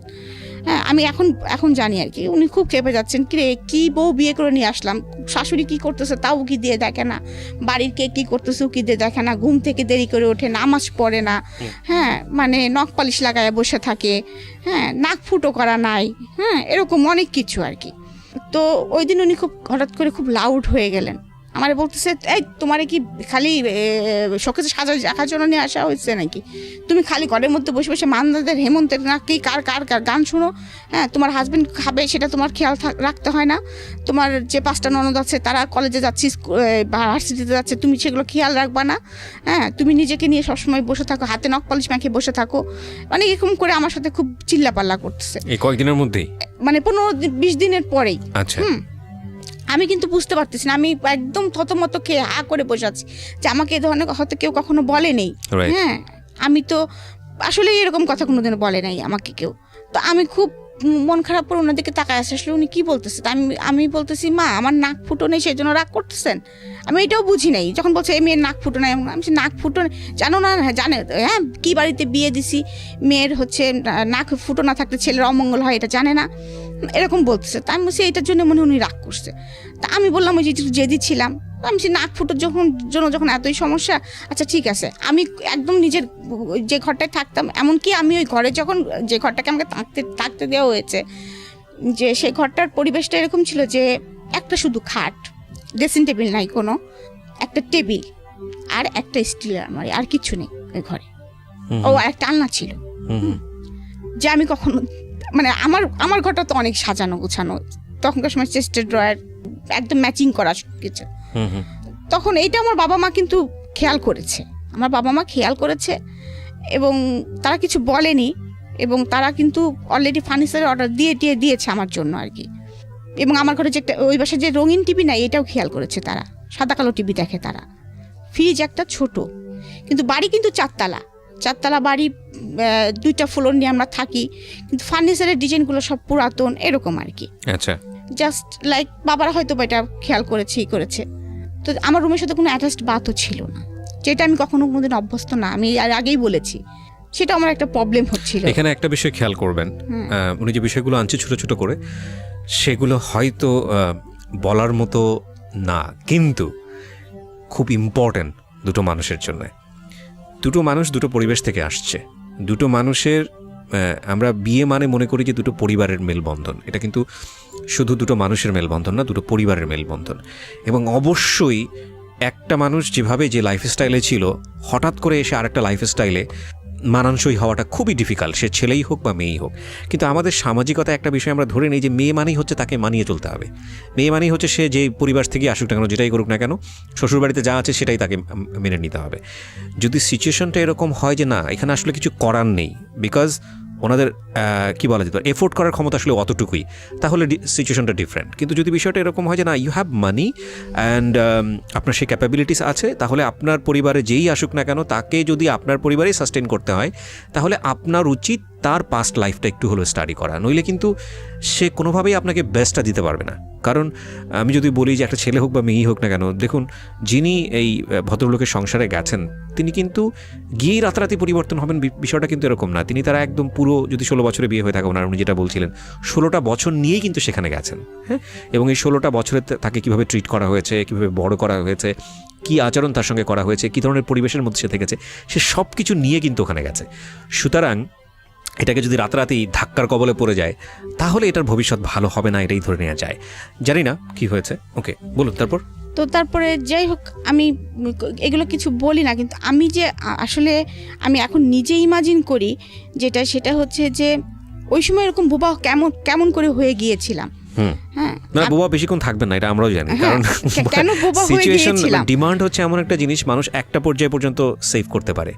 ইভেন তখন আমি মনে করি এটা সেভ না, এটা হচ্ছে জমায়। তো জমায় মানে হচ্ছে কি, ধনুকের তীরটা যখন আপনি টানবেন প্রথম পর্যায়ে কিন্তু ছাড়লে আপনি এটা বেশি দূর যাবে না, তো তখন মনে হয় কি ঠিক আছে তীর তো আসবে না, কিন্তু তারপরে জমতে জমতে যখন একবার টানার পর এক্সট্রিম লেভেলে যখন টানা হবে, টানার পরে যখন ছাড়া হবে তখন কিন্তু গতিটা যায়। তো যে যত বেশি টানতে পারে, মানে যে যত বেশি সাইলেন্স থাকতে পারে, সে যখন বাস্ট হয় সে তত বেশি পরিমাণ শব্দ করে বাস্ট হয়। তো আমরা একটা জিনিস মনে করি, সেটা মেয়ে হোক বা ছেলেই হোক না কেন, যখন আমরা কারোর প্রতি অত্যাচার করছি কিংবা কেউ যখন একটা জিনিস মানিয়ে নিচ্ছে, চাপতেছে ভিতরে, চাপার ক্ষমতাটা ভালো, কিন্তু এটা যদি এমন হয় যে চাপতে চাপতে চাপতে চাপতে চাপতে চাপতে অনেক দিন ধরে চাপার পরে সে বাস্ট হলো, তাহলে ক্ষতি হওয়ার সম্ভাবনাটা বেশি। তার বরং একটু চাপলে একটু বের করে দিল, একটু চাপলে একটু বের করে দিল, সেটা অন্য জিনিস। কিন্তু ওনার ক্ষেত্রে বোধহয় বিষয়টা ওরকমই হয়েছে। জি রিমা, তারপর কি হলো? তারপরে আমি মানে জেদ করে ঘর আটকাই, মানে নিজের গেট আটকাই দিলাম, দিয়ে সুতো নিছি। আমার ছোট নদকে বললাম নিজের নাক নিজেই ফোড়াবেন। হ্যাঁ, নিজের নাক নিজেই ফুটো করে ফেলছি। করেছেন? হ্যাঁ, আমি বললাম না যে ব্লেড দিয়ে হাত কাটতে যখন পারি তখন তো ওই জেদ উঠলে তো আমি ওইটাও করতে পারি। তো নিজের নাক নিজে ফুটো করে, ওরা আমাকে যে নাক ফুলটা দিয়েছিল সেই নাক ফুলটার সঙ্গে সঙ্গে আবার পড়েছি, রক্ত পড়তেছে কিন্তু। My goodness. পরে এসে আমার শাশুড়িকে বলতেছি, দেখছেন পড়ছি, এখন তো কিছু হবে না। আমার শাশুড়ি আমার দিকে হা করে তাকায় আছে, কি মেয়ে এটা। হ্যাঁ, যাই হোক, হয়তো এরকম একটা ফিলিংস নিচ্ছে। তো আমি আবার কিছুদিন পরে হয়তো আমার আম্মার ওখানে গেছি, আম্মা দেখে তো কান্নাকাটি করে অস্থির, কারণ বাবা নাক ফুটো করা পছন্দ করতেন না, আমি ব্যথা পাবো দেখে বিদায়। তো সেখানে আমার নাক ফুটো করা, এবং অলরেডি সেটা সঙ্গে সঙ্গে তাজা ইসের মধ্যে আমি পড়েছি, এটা তো ঘা হয়ে মানে একটু ফুলে টুলে গিয়েছে। যাক, মা নাক খুলে ওয়াশ করে আবার মলম টলম লাগিয়ে যাই হোক নাকটা ঠিক করেছে পরে। কারণ আমার বাবা বাড়ি থেকে মা বাড়ি তখন তো বেশি দূর, মানে শ্বশুর বাড়িতে বেশি দূরে না, দেখা যাচ্ছে শুক্রবারের ছুটির দিন হলেই দেখা যাচ্ছে বাবা জোর করে এসেই বলতো, বাবা একটু আসো, আমার মেয়েটাকে একটু আসো, বাবাই আসতেন দেখতে, এরকম প্রায় হতো। আর আরেকটা জিনিস হয়েছিল কি, যে আমার বাবা আমার সুবিধার জন্য, বললাম যে ফার্নিচার থেকে শুরু করে টিভি বিসিপি সব কিছু আমার শ্বশুরবাড়ি পাঠিয়ে দিয়েছেন, এমনকি ফ্রিজ পর্যন্ত। হ্যাঁ, তো তারপরে দেখা যাচ্ছে যে আমার ভাইয়ের একটা বাইক ছিল, আমার ভাইয়া কলেজে ওঠার সাথে সাথে একটা বাইক চালাতেন। আমার বিয়ের পরপরই আমার বাবা আমার হাজবেন্ডকে একটা বাইক কিনে দেন। আচ্ছা। যে তাহলে যখন তখন আমার মেয়ের সাথে করে আসতে পারবে, আমার মেয়েকে সাথে করে একটু ঘুরবে। কারণ আমার আবার বাইকে চড়ার খুব অভ্যাস ছিল, কারণ ভাইয়াদের সাথে বাইকে চড়তাম, কোথাও নিয়ে যেতে হলে বাইকে যেতাম, বাবার সাথে আবার যেতাম, যার জন্য আমি বাইকে চড়তে খুব পছন্দ করতাম। বাবা এটা জানতো, তো এরকম মাঝে মাঝে যাওয়া হতো। কিন্তু ওনার সাথে কি সম্পর্কটা আমার কেমন ছিল, মানে ঝগড়াঝাটিও ছিল না, আবার তার সঙ্গে খুব ফ্রি ছিলাম এরকমও না। যে সংসারে কি হচ্ছে সেটাও আমি তাকে বলতাম না। মানে হয়েছে কি, তার সঙ্গে আমার দেখা যাচ্ছে হয়তো খুব কম, ভয় পেতাম তাকে আমি, এবং কি বলে ডাকবো এটাও কিন্তু আমি বুঝতে পারতাম না। আমাকে কেউ ডাকতে বলে কোনো সময় ভাই বলে ডাকতাম, ভাই ভাই আপনাকে ডাকতেছে, আবার কখনো বলতাম কি দাদা ভাই আপনাকে ডাকতেছে, এরকম বুঝতাম না আর কি। এটার জন্য বকা খাইতাম, মাঝে মাঝে নাম ধরেও ডেকে ফেলতাম। হ্যাঁ, তো আমার শাশুড়ি এটা নিয়ে বকাও দিত। তো এরকম একদিন এরকম চলতেছে আমার সংসার আর কি, বকাঝকা খাচ্ছি, বুঝতে পারতেছি না কি হচ্ছে না হচ্ছে। আম্মার কাছে মাঝে মাঝে যাই, বলতেছি আম্মা এরকম বকা দেয় কেন ওনারা, আমি তো কাজ করতে পারি না, হ্যাঁ এরকম বলি। তা আম্মাইয়ের মধ্যে হয়তো বা প্রস্তাব দিয়েছিল আমার শাশুড়ির কাছে যে আমার মেয়ে হয়তো কাজ করতে পারে না বিয়ান, আমি কি একটা কাজের মানুষ দিব আপনাদের ওদের বাসায়, যে দেখি যে একটা মোটে কাজের মানুষ, তাও ছোট। আমার শাশুড়ি অনেক কাজ করেন, আমার অন্যরাও দেখলাম যে অনেক কাজ টাজ করেন, সেখানে আমি কিছুই করি না, সেটা তো আসলেই কথা শোনানোর মতোই আর কি। যাই হোক, আমার বেসিক্যালি তখন সেটা মনে হয়েছে আর কি। হ্যাঁ, তো তারপরে এরকম করতে করতে তারপরে হঠাৎ করে একদিন আমার শাশুড়ি বললো, হ্যাঁ তুমি একটু রান্না বাড়া দেখো না, এরকম যাই হোক এরকম বলতেছে। তার আবার একটু মাঝে মাঝে প্রবলেম হতো, বুকে পেন টেন করতো, এরকম আমার কষ্ট হয় একা একা। তখন আপনার লেখাপড়ার কি অবস্থা? তখন লেখাপড়ার অবস্থা হচ্ছে আমি কলেজ টোটালি অফ করে দিয়েছি, সেকেন্ড ইয়ারে পরীক্ষা দিয়ে কলেজে যাওয়াই হয় না। মানে কি সেকেন্ড ইয়ার ফাইনাল পরীক্ষা দিয়ে? না, ফার্স্ট ইয়ার ফাইনাল পরীক্ষা দিয়ে সেকেন্ড ইয়ারে উঠেছি। উঠার পরে আপনি আর যাচ্ছেন না? যাচ্ছি না। ওকে। আসলে আমি তখন আসলে বুঝতে পারছিলাম না আসলে যে আমার কি করণীয়। তো আমার মনে হচ্ছিল যে হয়তো বা মাকে বলতাম যে মা, আমার কাজটা করলে মনে হয় ভালো হয়, উনি তো একটু রাগটা করে। তো আমার মা বলতো যে শ্বশুরবাড়ির সবাই এরকম, তখন আমিও তো কাজ করি, হ্যাঁ করতে হয় মা এগুলো, একটু তুমি শাশুড়ির সঙ্গে একটু একটু হেল্প করবা। এখন হেল্প করা বলতে আমার মা তো অতটা বোঝে নাই যে হেল্প বলতে কি বোঝাচ্ছে আর কি, হয়তো বা শাশুড়ির সঙ্গে একটু করলাম টরলাম, কিন্তু হেল্প বলতে আমি ওই বাড়ির একটা বউ, আমার যে এত দায়িত্ব আমি কিন্তু তখন কিন্তু বুঝতে পারতেছি না যে এবারে আমি একটা বউ, আমার 5টা ননদ, আমার অনেক দায়িত্ব, এবং আমার শাশুড়ি একটু অসুস্থ, আমাকে অনেক দায়িত্ব নিতে হবে, এটা কিন্তু আমি বুঝতে পারতেছি না। আর আমার হাজবেন্ড কোনো যাই হোক, এবং আমার হাজবেন্ড এটাও বুঝতো না যে একটা বউয়ের বা একটা মেয়ের অনেক কিছু লাগতে পারে। এইভাবেই আমি আর কি লাইফ লিড করতেছি আর কি। আর আমি যখন বাবা বাড়ি আসি তখন আমার মা যেটা ভালো লাগে সেটা আমার জন্য কিনে রাখে বা আমাকে সাথে করে নিয়ে যায় মার্কেটিং করে, এবং আমি অনেক সময় কাঁদতাম যে বাবা আমার কাছে তো টাকা নাই, হ্যাঁ আমার কাছে তো টাকা নাই, আমি তো চটপটি খেতে পছন্দ করি, আমাকে তো কেউ চটপটি ফুচকা খাওয়াতে নিয়ে যায় না, এই করে না। বাবা আমার মনে আছে সে টাকা আমাকে অনেক সময় যাওয়ার সময় 5,000 10,000 করে টাকা দিয়ে দিত। এইগুলো আবার দেখা যাচ্ছে আমি আমার ননদদের পিছনেই খরচ করতাম, এই তোরা কী কিনবি বল, আমার কাছে টাকা আছে। আমি কিন্তু আসলে ওইভাবে কখনোই, ওরা আমাকে আপন না মনে করলো, আমি কিন্তু সবসময় এইভাবে। আবার দেখা যাচ্ছে যে ভাবি তোমার না অনেক সুন্দর সুন্দর আংটি, এই তো আংটি নিবি, আমার না বক্স ভর্তি আংটি আছে, নিয়ে যেয়ে দিয়ে দিতাম ওদের, ওরা কয়টা নিয়েছে সেটাও কিন্তু আমি কোনোদিন খেয়াল করতাম না এরকম। তারপরে আমি এরকমভাবে আমার সংসার চলছে। এর মধ্যে আমার পরীক্ষা এসে যায়, তো মা বলে পরীক্ষা তো দিতে হবে তোমাকে। তা আমি বলি বিয়ে দিছো তো আবার পরীক্ষা দিব কেন, আমার আর পড়ালেখার প্রতি তেমন কোনো আগ্রহ নাই আর কি, সারাদিন কাজ করে আমার আর ইচ্ছা করে না পড়ালেখা করি। আচ্ছা। তো আম্মা কি করতেন, আম্মাকে দুপুর মানে 4টার দিকে এসে নিয়ে যেতেন, প্রাইভেট পড়ায়, আবার আম্মা আমাকে মানে সন্ধ্যার পরে যখনই প্রাইভেট পড়া শেষ হতো মা আমাকে দিয়ে যেতেন। আচ্ছা। এটা নিয়েও কথা শুরু হলো আর কি, যে পাড়ার লোকজন কি বলতেছে, প্রতিদিন একটা মা তার মেয়ের বাসায় আসতেছে, হ্যাঁ এটা তোমার মা, আমার মা তোমাকে প্রাইভেট পড়াতে নিয়ে যাচ্ছে। তারপরেও এটা নিয়ে কথা শুরু হলো, তাও আমাদের বাসায়। তারপরেও সেটাও কোনো রকম ওভারকাম করে তারপরে পরীক্ষার হলে পরীক্ষা দিলাম। যাই হোক, আমার আশা ছিল না যে আমি পাশ করব, আমার কোনো রকমে আশা ছিল না আমি পাশ করব। তারপরেও আমি যেদিন রেজাল্ট বের হয়, আমাদের শ্বশুরবাড়িতেই আছি, তো রেজাল্ট বের হয়েছে, আমার রেজাল্ট এসেছে উইথ হেলথ। কোনো কারণে ঝামেলা হয়েছে, করে দেখে যে আমার রেজাল্টটা একটু ভুল ছিল, মানে আমার অ্যাডমিট কার্ড, রেজিস্ট্রেশন কার্ড আর অ্যাডমিট কার্ডের মধ্যে একটা সাবজেক্টে একটা গন্ডগোল ছিল আর কি। আচ্ছা। তো গন্ডগোল ছিল, ওইটা আবার ঠিক করে দিয়ে আসে বাবা, ঠিক করে দিয়ে আসার পরে তারপরে 15 দিন পরে আমার রেজাল্ট কলেজে আসে। আচ্ছা। তখন দেখা যায় যে আমি ফার্স্ট ডিভিশন পেয়েছি। ওকে। ফার্স্ট ডিভিশন পেয়েছি। তো তখন যখন আমি ফার্স্ট ডিভিশন পেয়েছি তার 15 দিন পরেই আমি কিন্তু অলরেডি তখন প্রেগনেন্ট। তখনও কিন্তু আমি বুঝতেছি না যে আমি প্রেগনেন্ট। ওকে, বিয়ের কতদিন পরের ঘটনা এটা? এটা 11 মাস। 11 মাস, ওকে। 11 মাস পরে, কারণ আমি তো ফার্স্ট ইয়ার থাকতে বিয়ে হয়েছে, সেকেন্ড ইয়ারে উঠেছি, তারপরে তো পরীক্ষা দিয়েছি, এর মাঝে 11 মাস গিয়েছে, কারণ আমাদের ক্লাস তো বেশি দিন আমরা পাই না। তো যাই হোক, আমি প্রেগনেন্ট, আমি তো সেটা বুঝতে পারতেছি না। ওই যে বললাম আমার রান্না করতে হয়, তো রান্না করতে গেলেই আমার মানে গন্ধ শুনলে আমার বমি আসে। আমি দৌড়াই চলে যাই বাথরুমে, এই করি সেই করি। তখন একদিন আমার শাশুড়ি আমাকে বলতেছে, তুমি এরকম করো কেন, খালি বমি করো কেন? আর এর মধ্যে কিন্তু আমার শারীরিক কন্ডিশন অনেক খারাপ হয়ে গেছে, অনেক মানে আমি একদম মনে করেন যে 34 কেজি ওজনে নেমে আসছে আমার ওজনটা আর কি। একেতে ছোটখাটো মানুষ ছিলাম, তারপরে আর কিছু খেতে পারি না, শুধু বমি করি। তো আমি বুঝতেছি না। তারপরে আমার শাশুড়ি আমাকে জিজ্ঞেস করতেছে যে তুমি এরকম করো কেন, তোমার কি শরীর খারাপ লাগে না, কি হয় তোমার, তুমি এরকম করো, দৌড়াও, খালি বাথরুমে দৌড়াও কেন খালি?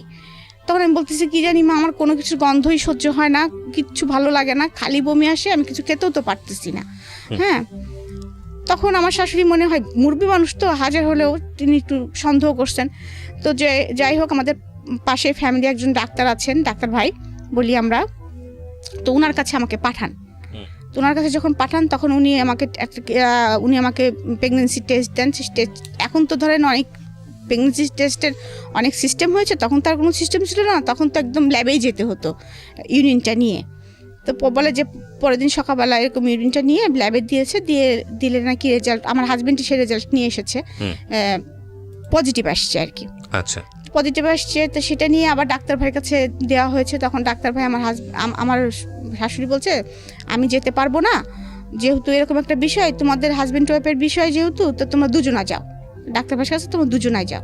এবং ডাক্তার ভাইও চাচ্ছিল যে আমার হাজবেন্ড যাক। সে বলেছে যে হেলাল আসুক। মানে সে তো আমাদের ফ্যামিলি ডাক্তার, সবাইকে চেনে, আমার বিয়েও খেয়েছে সে। তো আমরা যখন গিয়েছি তার কাছে, সে তখন বলছে যে হেলাল তুমি এটা কী করলা, ফার্স্ট কথাই ছিল তার এইটা, যে তুমি এটা কী করলা।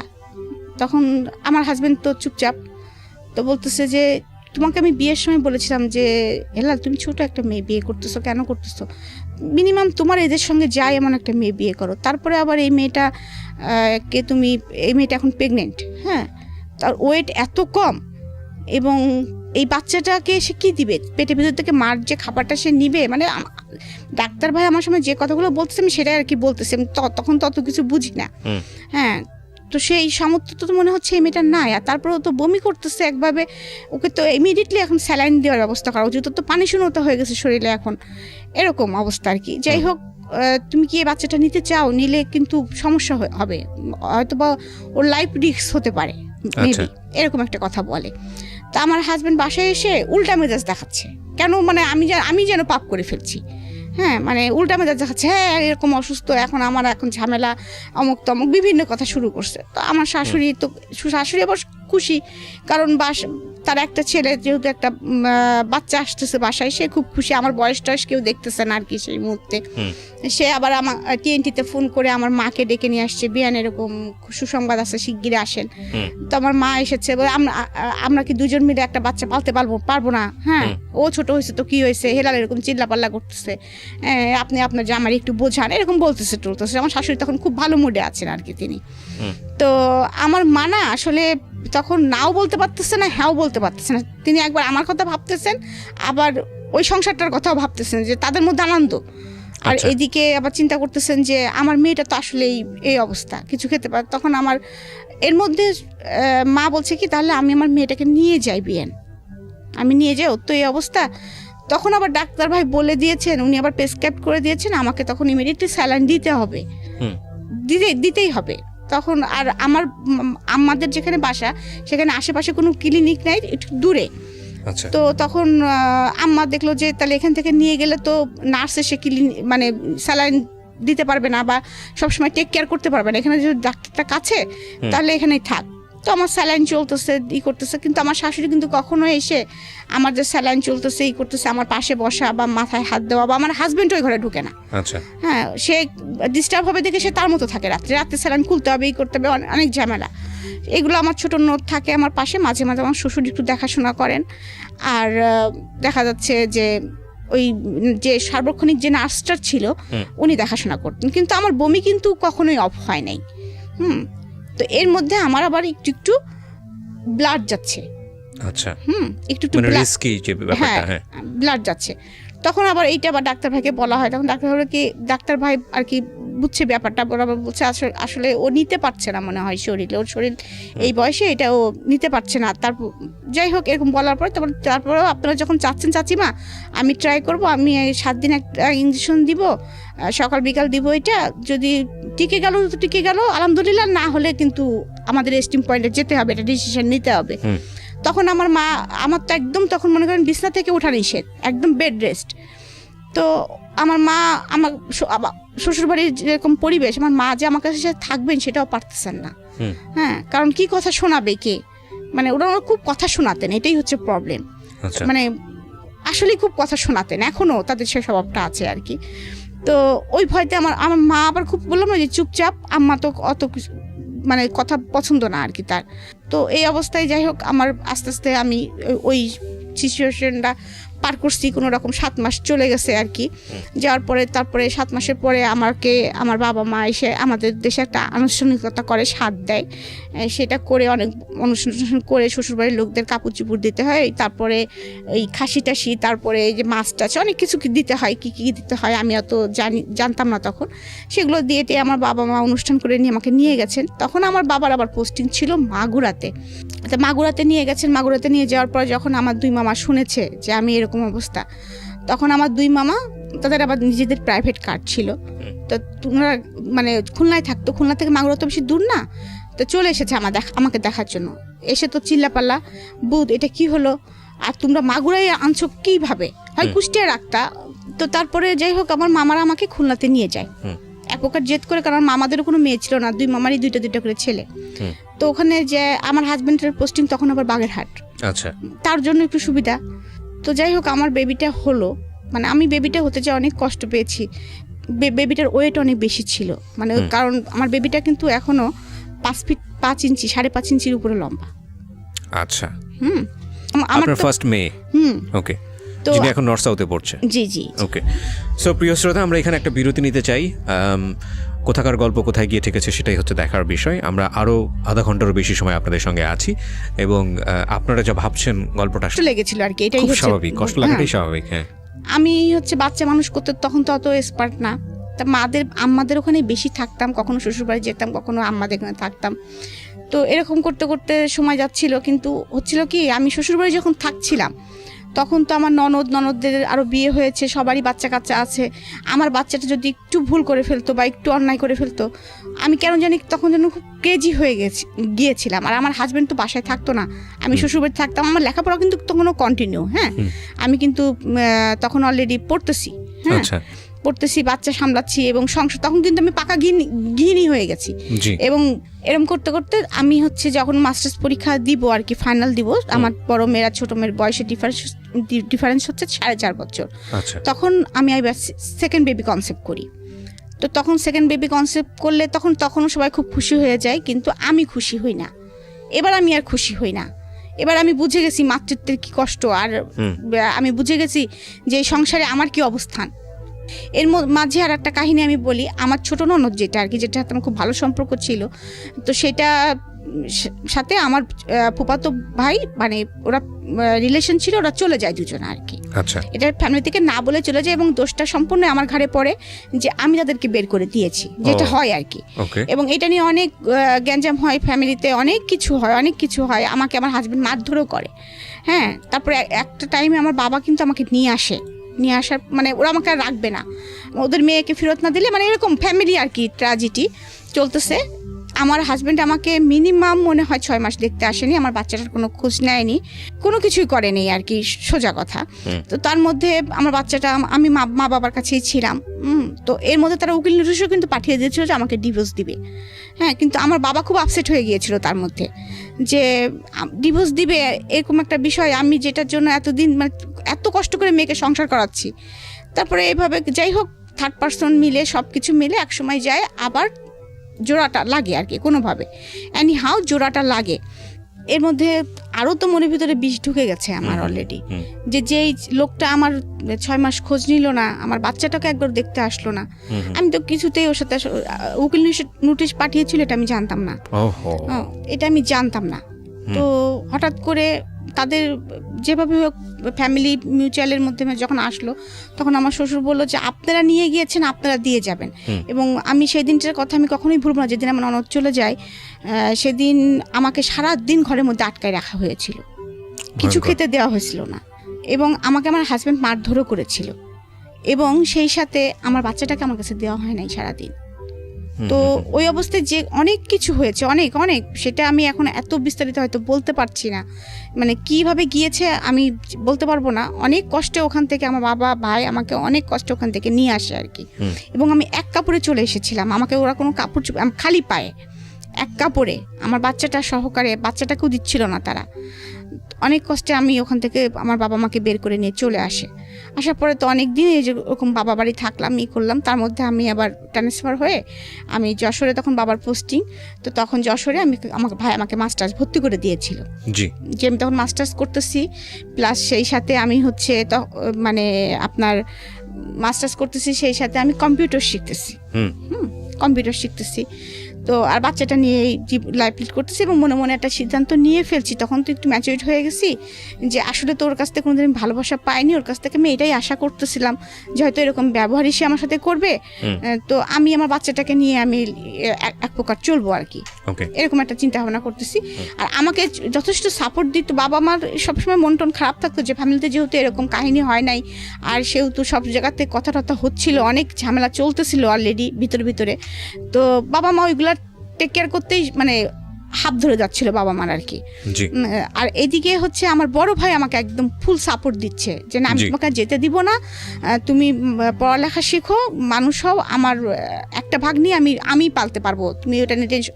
এমনকি আমার মেয়েটা মানে আমার বড় ভাইয়ের কাছে ঘুমাতো, খেত, মানে ওর বড় মামাইও যান, মানে ওকে আমার কাছে দিতও না বড় ভাই, এরকম। আচ্ছা। তো এভাবে থাকতে থাকতে হঠাৎ করে কি একদিন ডিসিশন হয়, আমরা ঈদ করতে বাড়ি গেছি, হঠাৎ করে আমার বাবা আমাকে ডেকে বলে যে তুমি মা তোমাকে ওই বাড়িতে যেতে হবে। আমি বললাম কখনোই না আব্বা, ইম্পসিবল, আমি আর ওই বাড়িতে সংসার করতে পারবো না এত কিছুর পরে, আর ওরা আমাকে মেরে ফেলবে। আমার মনের মধ্যে ভয় ঢুকে গেছে যে ওরা আমাকে মেরে ফেলবে। তখন আমার বাবা আমাকে জড়ায় ধরে কান্না করে বলতেছে যে মা তুমি কি আমাদের, তোমার চাচার, আমার সবার কি মৃত্যু মরা মুখ দেখতে চাও, নাকি তুমি তোমার সুখটা বেছে নিতে চাও? তো অবভিয়াসলি তখন মানে কি মনে হয়েছে আমি জানি না, কারণ বাবাকে আসলেই তো আমি খুবই ভালোবাসতাম, আমি মানে এখনও ভালোবাসি। স্ট্যান্ড বাই, আমাকে যদি কেউ বলা হয় তো আমি আমাকে যদি বাচ্চাদের নামও বলা হয় তবু বলবো আমার বাবাকে আমি বেশি ভালোবাসি।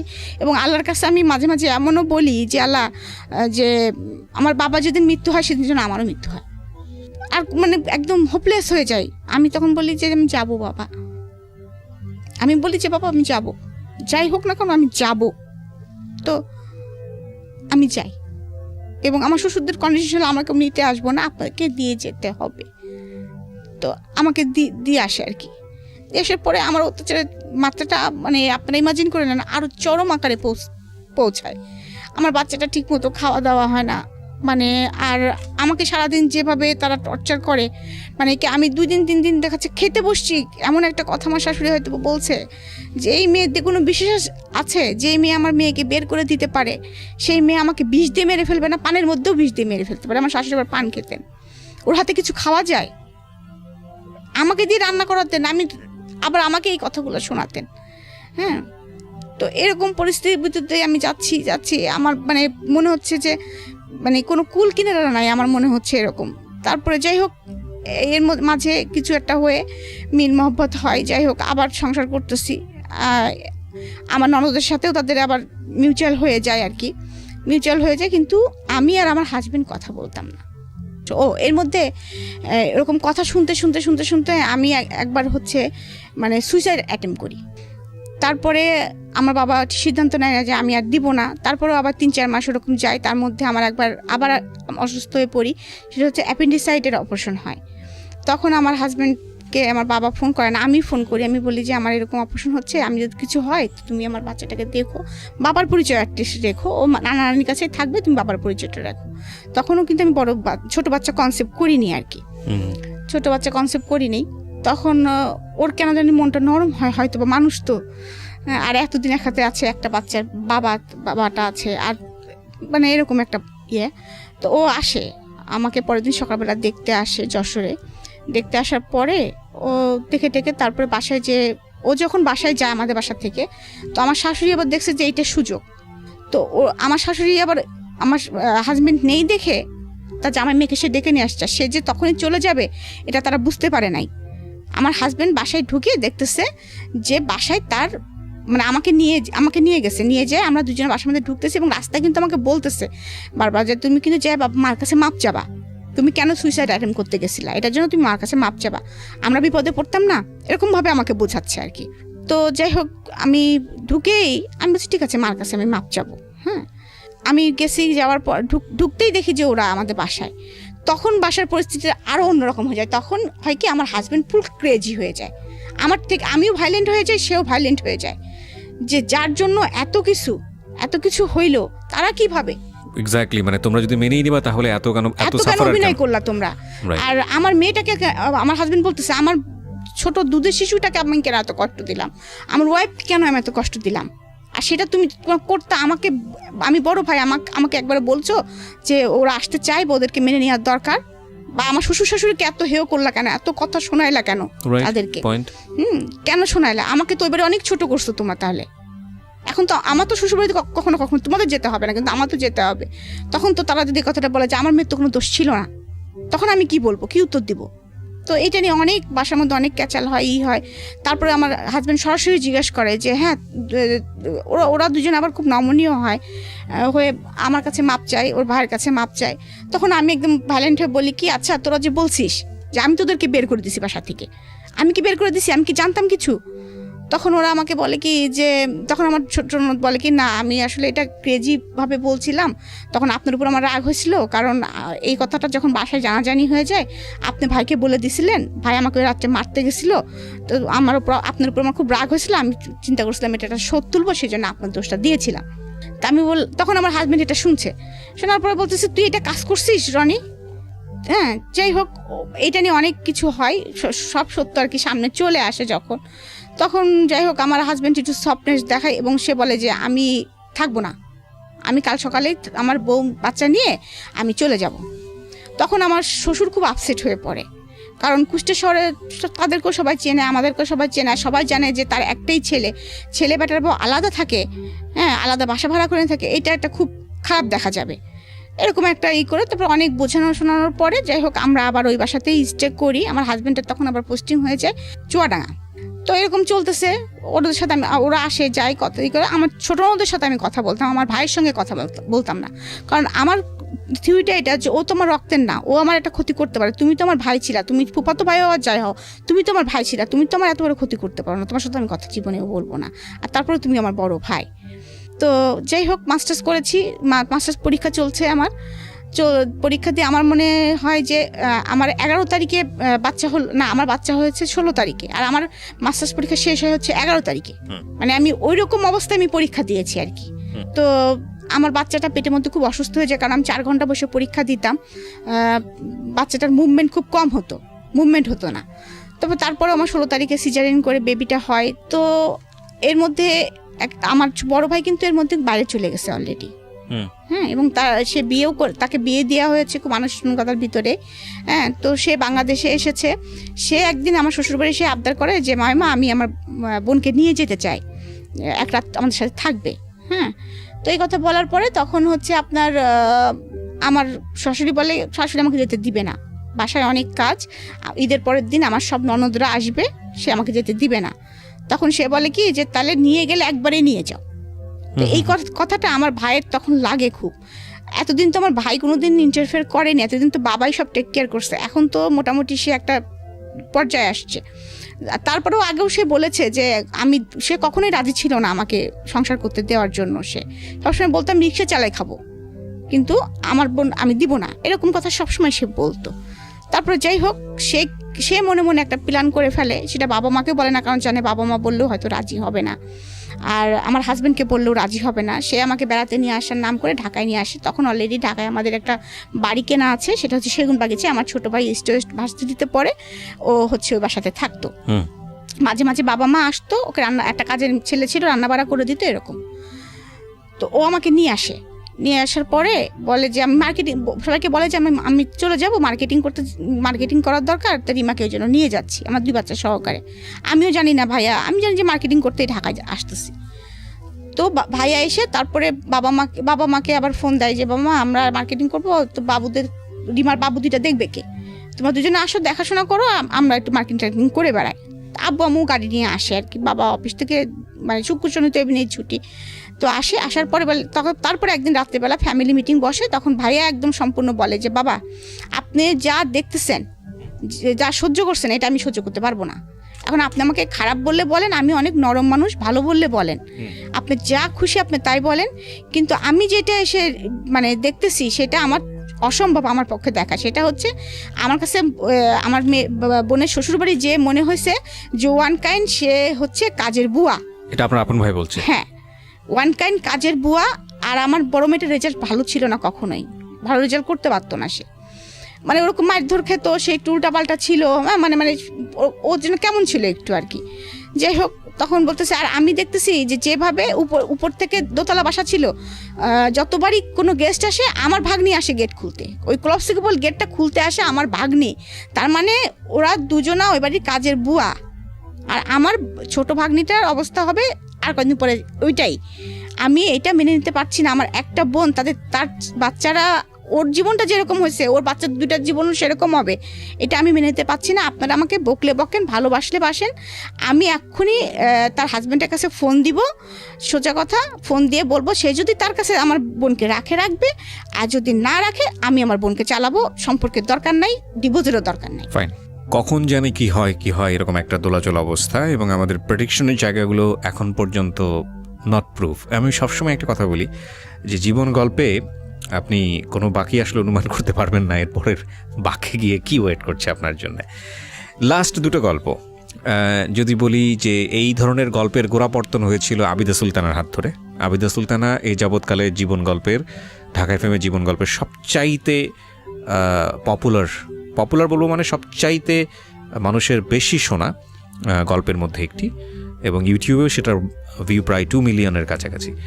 তো আবিদা সুলতানার পরে আমরা বেশ কয়েকটা এপিসোড, মানে গত 2 থেকে 3টা এপিসোড আগে আরেকজনের যে খেয়ালির যে জীবন গল্পটা, খেয়ালি এবং আবিদা সুলতানার জীবন গল্পের মধ্যে অদ্ভুত কিছু মিল আছে।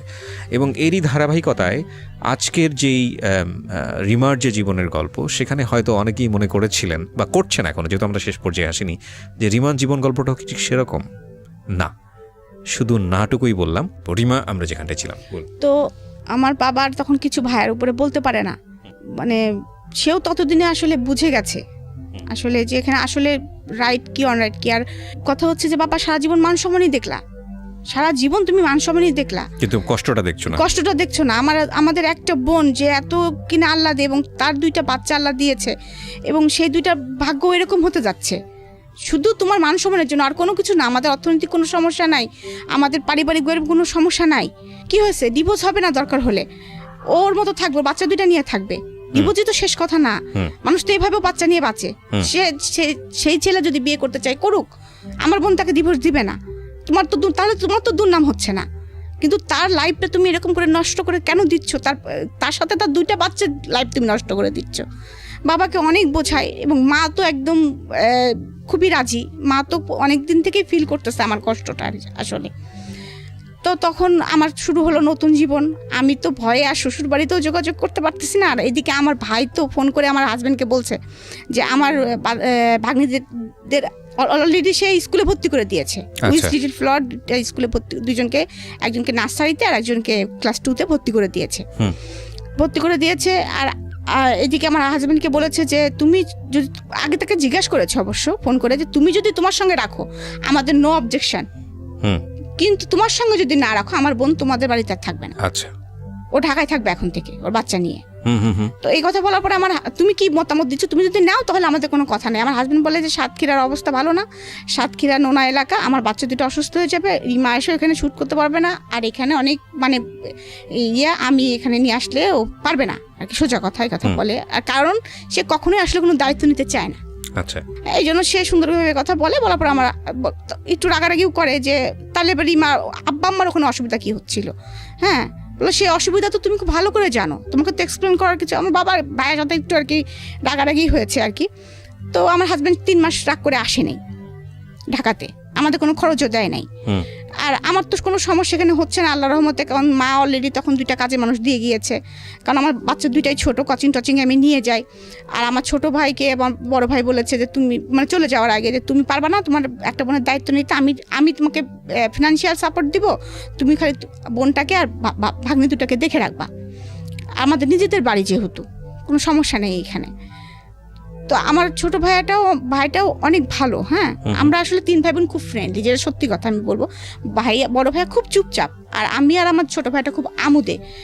তো ও কি করা শুরু করলো, এখান থেকে আমার জীবনে উত্থান, যখন এখানে আমি থাকা শুরু করলাম আমার বাচ্চাদের প্রচুর টেক কেয়ার করতো পড়াশোনা থেকে, কারণ ওরা তো মফস্বল এলাকার মানে কুষ্টিয়ার লেখাপড়া থেকে হ্যাঁ, সুতরাং ওদের লেখাপড়াটা, তারপরে ওদের বেড়াতে নিয়ে যাওয়া, যেমন আমার বললাম না আমার বড় মেয়েটার একটু মানসিক সমস্যা, মানে ও ডিসিশন নিতে পারতো না, আমি মাংসটাকে আমি নিব না, মানে ওটা যে ওইটাও কোনো সময় আদায় করতে পারতো না, এরকম মানসিকতা হয়ে গেছিলো দাদি বাড়ি থাকতে থাকতে ওর। তো আমি একসময় বুঝতে পারলাম যে মানসিক, মানে তখন আমার নিজেই একটু মানে মানসিক, আমার তো তখন নিজেরও মানসিক অবস্থা খারাপ ছিল, আমি ওর মানসিক অবস্থা কিভাবে বুঝবো। যখন আস্তে আস্তে আমি রিয়েলাইজ করতেছি যে সব বাচ্চার মতো তো আমার এই বাচ্চাটা না, কেমন যেন জড়সড় হয়ে থাকে, কেমন যেন খোলামেলা না, হ্যাঁ এরকম আর কি করতেছি, তখন ওর সঙ্গে আমি আস্তে আস্তে মানে খুব ভালো, মানে আমার ছোটো ভাই আমাকে বললো যে আপু আপনি কি বুঝতে পারতেছেন, এবং ও আমাকে ডাক্তারের কাছেও নিয়ে যায় যে আপুর সামথিং প্রবলেম আছে, মানে আলটিমেটলি কাউন্সেলিং এর জন্য, হ্যাঁ কাউন্সেলিং এর জন্য আমাকে মুহিত কামালের কাছে নিয়ে যাওয়া হয়।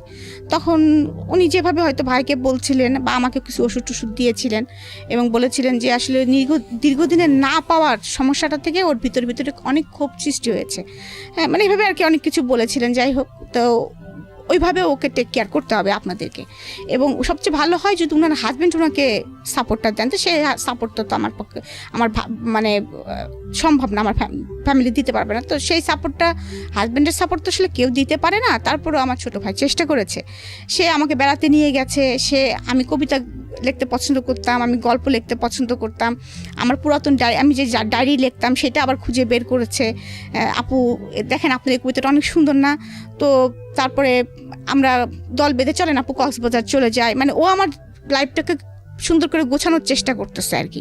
এদিকে বড় ভাই ইনস্ট্রাকশন দিচ্ছে, ও গোছানোর চেষ্টা করতেছে। আমার হাজব্যান্ড এর মধ্যে আমার ছোট মেয়েটা খুব ভালো রেজাল্ট করে, খুবই ভালো রেজাল্ট করে, এর মধ্যে কিছু 3 মাস পরে সে আসা যাওয়া শুরু করলো আর কি, তেমন কোনো ঝগড়াঝাটি না, কিছু না, নর্মাল চলতেছে। তার মধ্যে মানে 15 দিন 1 মাস পর আসে আর কি, সে সাতক্ষীরা থেকে এরকম। আমার ছোট মেয়েটা অনেক ভালো রেজাল্ট করে ইংলিশ মিডিয়াম থেকে, একদম অল স্কুলের ভিতরে ও মানে ওদের সেকশনের যে 4-5টা সেকশন মিলে ও একদম টপ করে আর কি। তো সেবার আবার আমার শিক্ষামন্ত্রী এসে স্কুলে ওদের প্রত্যেকটা যারা টপ করেছে তাদেরকে প্রাইজ দেওয়া হয়। তো এই কথা ওর বাবা যখন শোনে, ও দাদু যখন শোনে, তাদের রাগটা একটু পড়ে যায় আর কি, যে না অন্তপক্ষে বাচ্চা দুটো মানুষ হচ্ছে অ্যাটলিস্ট, হ্যাঁ ও যতই হোক। আমার শ্বশুর কিন্তু আসলে কখনো অত খারাপ ছিল না, কিন্তু একটা জিনিস ছিল কি, সে প্রতিবাদ করতো না, বলতো না কিছু, আমাকেও কিছু বলতো না, আমার শাশুড়িকেও কিছু বলতো না, এরকম ছিল আর কি।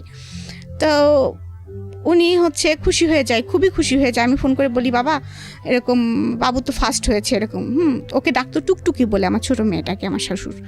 তো বলছে আমি চাপা আপনার টুকটুকি তো ফার্স্ট হয়েছে, এবং অল স্কুল এই দেখেন আমি ছবি পাঠাচ্ছি এরকম। তারা খুব খুশি হয়ে যায়। তো তখন থেকে আর ঢাকায় থাকার বিষয়ে তাদের আর কারোর অবজেকশন থাকে না আর কি, মানে থাকে না, মানে এরকম চলছে আর কি।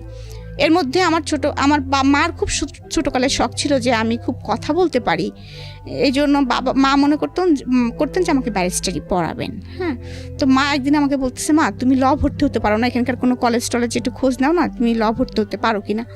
তো আমি তখন বলতেছি যে আম্মা আবার পড়াশোনা করবো, আমার তো পড়াশোনা এখন মাথার মধ্যে ঢোকে না। তো বলতেছে দেখো না চেষ্টা করে। তো বাবাকে সাথে করে গেলাম, যাওয়ার পরে আমাদের সেগুন বাগিচার আশেপাশে, তো বাবা ঢাকা কলেজে গেলেন, তারপরে গেলাম সেন্ট্রাল ল কলেজে। সেন্ট্রাল ল কলেজের পরিবেশটা ভালো লাগলো, তখন ওখানে ভর্তি হয়ে গেলাম। তারপরে ওখান থেকে যাই হোক বাচ্চা কাচ্চার লেখাপড়া চলছে, আমি নিজে লেখাপড়া ল ভর্তি হয়েছি, লেখাপড়া করছি, এদিকে মাস্টার্স করেছি, এদিকে আমার লেখালেখি চলছে। আমার ছোটো ভাই কিন্তু আমাকে সব কিছু মানে ফিরিয়ে দিয়েছে আর কি, মানে ও আমাকে ঢুকিয়ে দিয়েছে যে আপু এরকম। এবং আমার কোনো ভালো মোবাইল ছিল না, মানে মোবাইল ছিল না বলতে বাটন মোবাইল ছিল। ও কিন্তু আমাকে ফার্স্ট যে মোবাইলটা আমার জন্মদিনে গিফট করে আর কি, তখন স্যামসংয়ের সবচেয়ে দামি মোবাইলটা। ও টাকা জমাই ভাইয়া ওর জন্য কিছু খরচ পাঠাতো, ওরও একটা বাইক ছিল, বাইকের তেলের খরচ পাঠাতো, ও আমাকে ওইটা সারপ্রাইজ করে। তখন আমি ওই ফেসবুক দেখা শুরু করলাম, ফেসবুক খুললাম, আস্তে আস্তে আমি আপগ্রেড হচ্ছি আর কি। আমি সেই আগের রিমাটা আর কি হচ্ছি আস্তে আস্তে, স্লোলি। তো মানে আমার অনেক দিন পরে মনে হচ্ছিল কি, মানে যখন আমি একটু করে হচ্ছি, নিজে অনুধাবন করছিলাম যে মানে আই অ্যাম ব্যাক, আমি ব্যাক। এবং আমার আগে তো এমন হতো যে আমি কোনো জায়গাটা কথা বলতে গেলে জড়াই ফেলতাম, মানে অনেক সময় আছে। তখন আমি দেখলাম যে যখন আমি বাচ্চাদের নিয়ে স্কুলে যাচ্ছি, গার্জেনদের সাথে মিশতেছি, ল ক্লাসে যাচ্ছি, ফ্রেন্ডদের সাথে মিশতেছি, তারপরে হচ্ছে এর মধ্যে আমি একটা ওষুধ কোম্পানির সাথে জড়িত হই, তাদের অ্যাডভার্টাইজমেন্ট করতাম। চেহারাটা ভালো ছিল দেখে আমার সেলটাও খুব ভালো ছিল। আমি একটা অ্যাচিভমেন্টও করি, সেটা হচ্ছে মালয়েশিয়া ট্যুর। তখন আমি যেই আমাকে কিন্তু তখন প্রস্তাব করেছিল যে আমাদের ওখানকার যে ওই কোম্পানির যে মানে এমডি ছিলেন আর কি, বাংলাদেশে যার ইয়ে ছিল, সে আমাকে বলল যে তুমি আমার পিএ হবা কিনা। তো তখন আমি ওনার নাম হচ্ছে গাজ্জালি স্যার ছিলেন, গাজ্জালি। তো উনি আমাকে প্রস্তাবটা দিলেন। দেওয়ার পরে আমাদের একটা পরীক্ষা হলো, পরীক্ষাতে আমি ভালো স্কোর করি, মানে বলা তারপরে টকিং সব কিছুর উপরে। কিন্তু তখন আমাকে একটা মেয়ে আমাদের সাথে ছিল যে 3rd পজিশন করলো, নাম হচ্ছে রিনা। তো রিনা বললো, রিমা পা আপনার তো এই জবটার দরকার নেই, আমি তো জানি আপনার অবস্থা অনেক ভালো, হ্যাঁ, কিন্তু রিমা পা বিশ্বাস করেন আমার এই জবটার খুব দরকার, কারণ আমি ডিভোর্সি, আমার হচ্ছে একটা বাচ্চা আছে, আমি ভাইদের সাথে থাকি, আমার খুব দরকার এই জবটা। হ্যাঁ, তো তখন আমি বলেন ওষুধ সেল করে আর কি হয়, একটা ফিক্সড ইনকাম হলে সেটা আমার জন্য খুব বেটার হয়। তখন আমিও দেখলাম যে পিএ মানে কি, যে আমাকে তার সাথে সব থাকতে হবে, আমি বাচ্চা দুটোকে টাইম দিতে পারবো না সব সময়। হ্যাঁ, আর আমার কাছে আমার বাচ্চা দুটো কিন্তু অনেক গুরুত্ব, সবকিছুর ঊর্ধ্বে কিন্তু আমার বাচ্চা দুইটা। আমি কখনো আমার বাচ্চা দুইটাকে বললাম না, যত কাজই থাক তাদের কাজ সেরে তারপরে আমি সবকিছু করেছি। আমি যত দুঃখে কষ্ট যত কিছু থাকি, ওদের দুজনের মুখ দেখলে আমি সবকিছু কেন জানি ভুলে যাই এখনো। হ্যাঁ, রাইট নাও। কি করলেন আপনি? তো তারপরে আমি যাই হোক, তখন আমি স্যারকে, তখন ওইটার পরে আমি স্যারকে রিকোয়েস্ট করলাম, স্যার আমার তো এই চাকরিটা করা সম্ভব না কোনো প্রকারেই, কারণ আমার তো 2টা বাচ্চা আছে, আমি এই 9টা 5টা আবার আপনার সঙ্গে ধরেন অনেক সময় আছে অনেক সেমিনারেও যেতে হবে, সেটা তো আমার ফ্যামিলি থেকে মেনে নেবেন, আমার হাজবেন্ড চাবে না। তো আমি এই চাকরিটা করবো না, আপনি রিনাকে এই চাকরিটা দেন। তো ওরা আবার বলছে 2nd পজিশন যে আছে সে করুক না কেন। তা আমি 2nd পজিশন যে ছিল তাকেও কনভিন্স করে ফেলছিলাম যে আপু তুমি চাকরিটা করো না প্লিজ, রিনা আপা খুব রিকোয়েস্ট করতেছে। যাই হোক, এখান থেকে আস্তে আস্তে আমি উঠে আসতেছি। কিন্তু তারপরে এদিকে আমার লেখালেখিও চলতেছে, তারপরে আমি এদিকে ল পাস করে ফেলছি অলরেডি, তারপরে এদিকে আমার বাচ্চারাও বড় হচ্ছে। তো এর মাঝে আমার ছোট ভাইটা চলে যায় কানাডাতে, চলে যায়। এদিকে আমার চাচার কিন্তু পোস্টিং তখন ঢাকাতে। আমার চাচার কথাটা আমি কেন বলছি, যে আমার বাবা আমার চাচাকে যেভাবে মানুষ করেছে, মানে আমি বোঝাতে পারবো না। যে কখনো যদি কোনো জায়গায় একটা জিনিস কিনেছে, অর্ধেক ভাইয়ের নামে কিনেছে, অর্ধেক তার নামে কিনেছে। তো যাই হোক, আমি এর মধ্যে পড়ালেখা করতেছি, আমার জীবনটা আবার মনে হচ্ছে আগের জায়গায় চলে আসছে, এবং শ্বশুরবাড়িতে আমার গ্রহণযোগ্যতাটা কিছুটা বেড়েছে।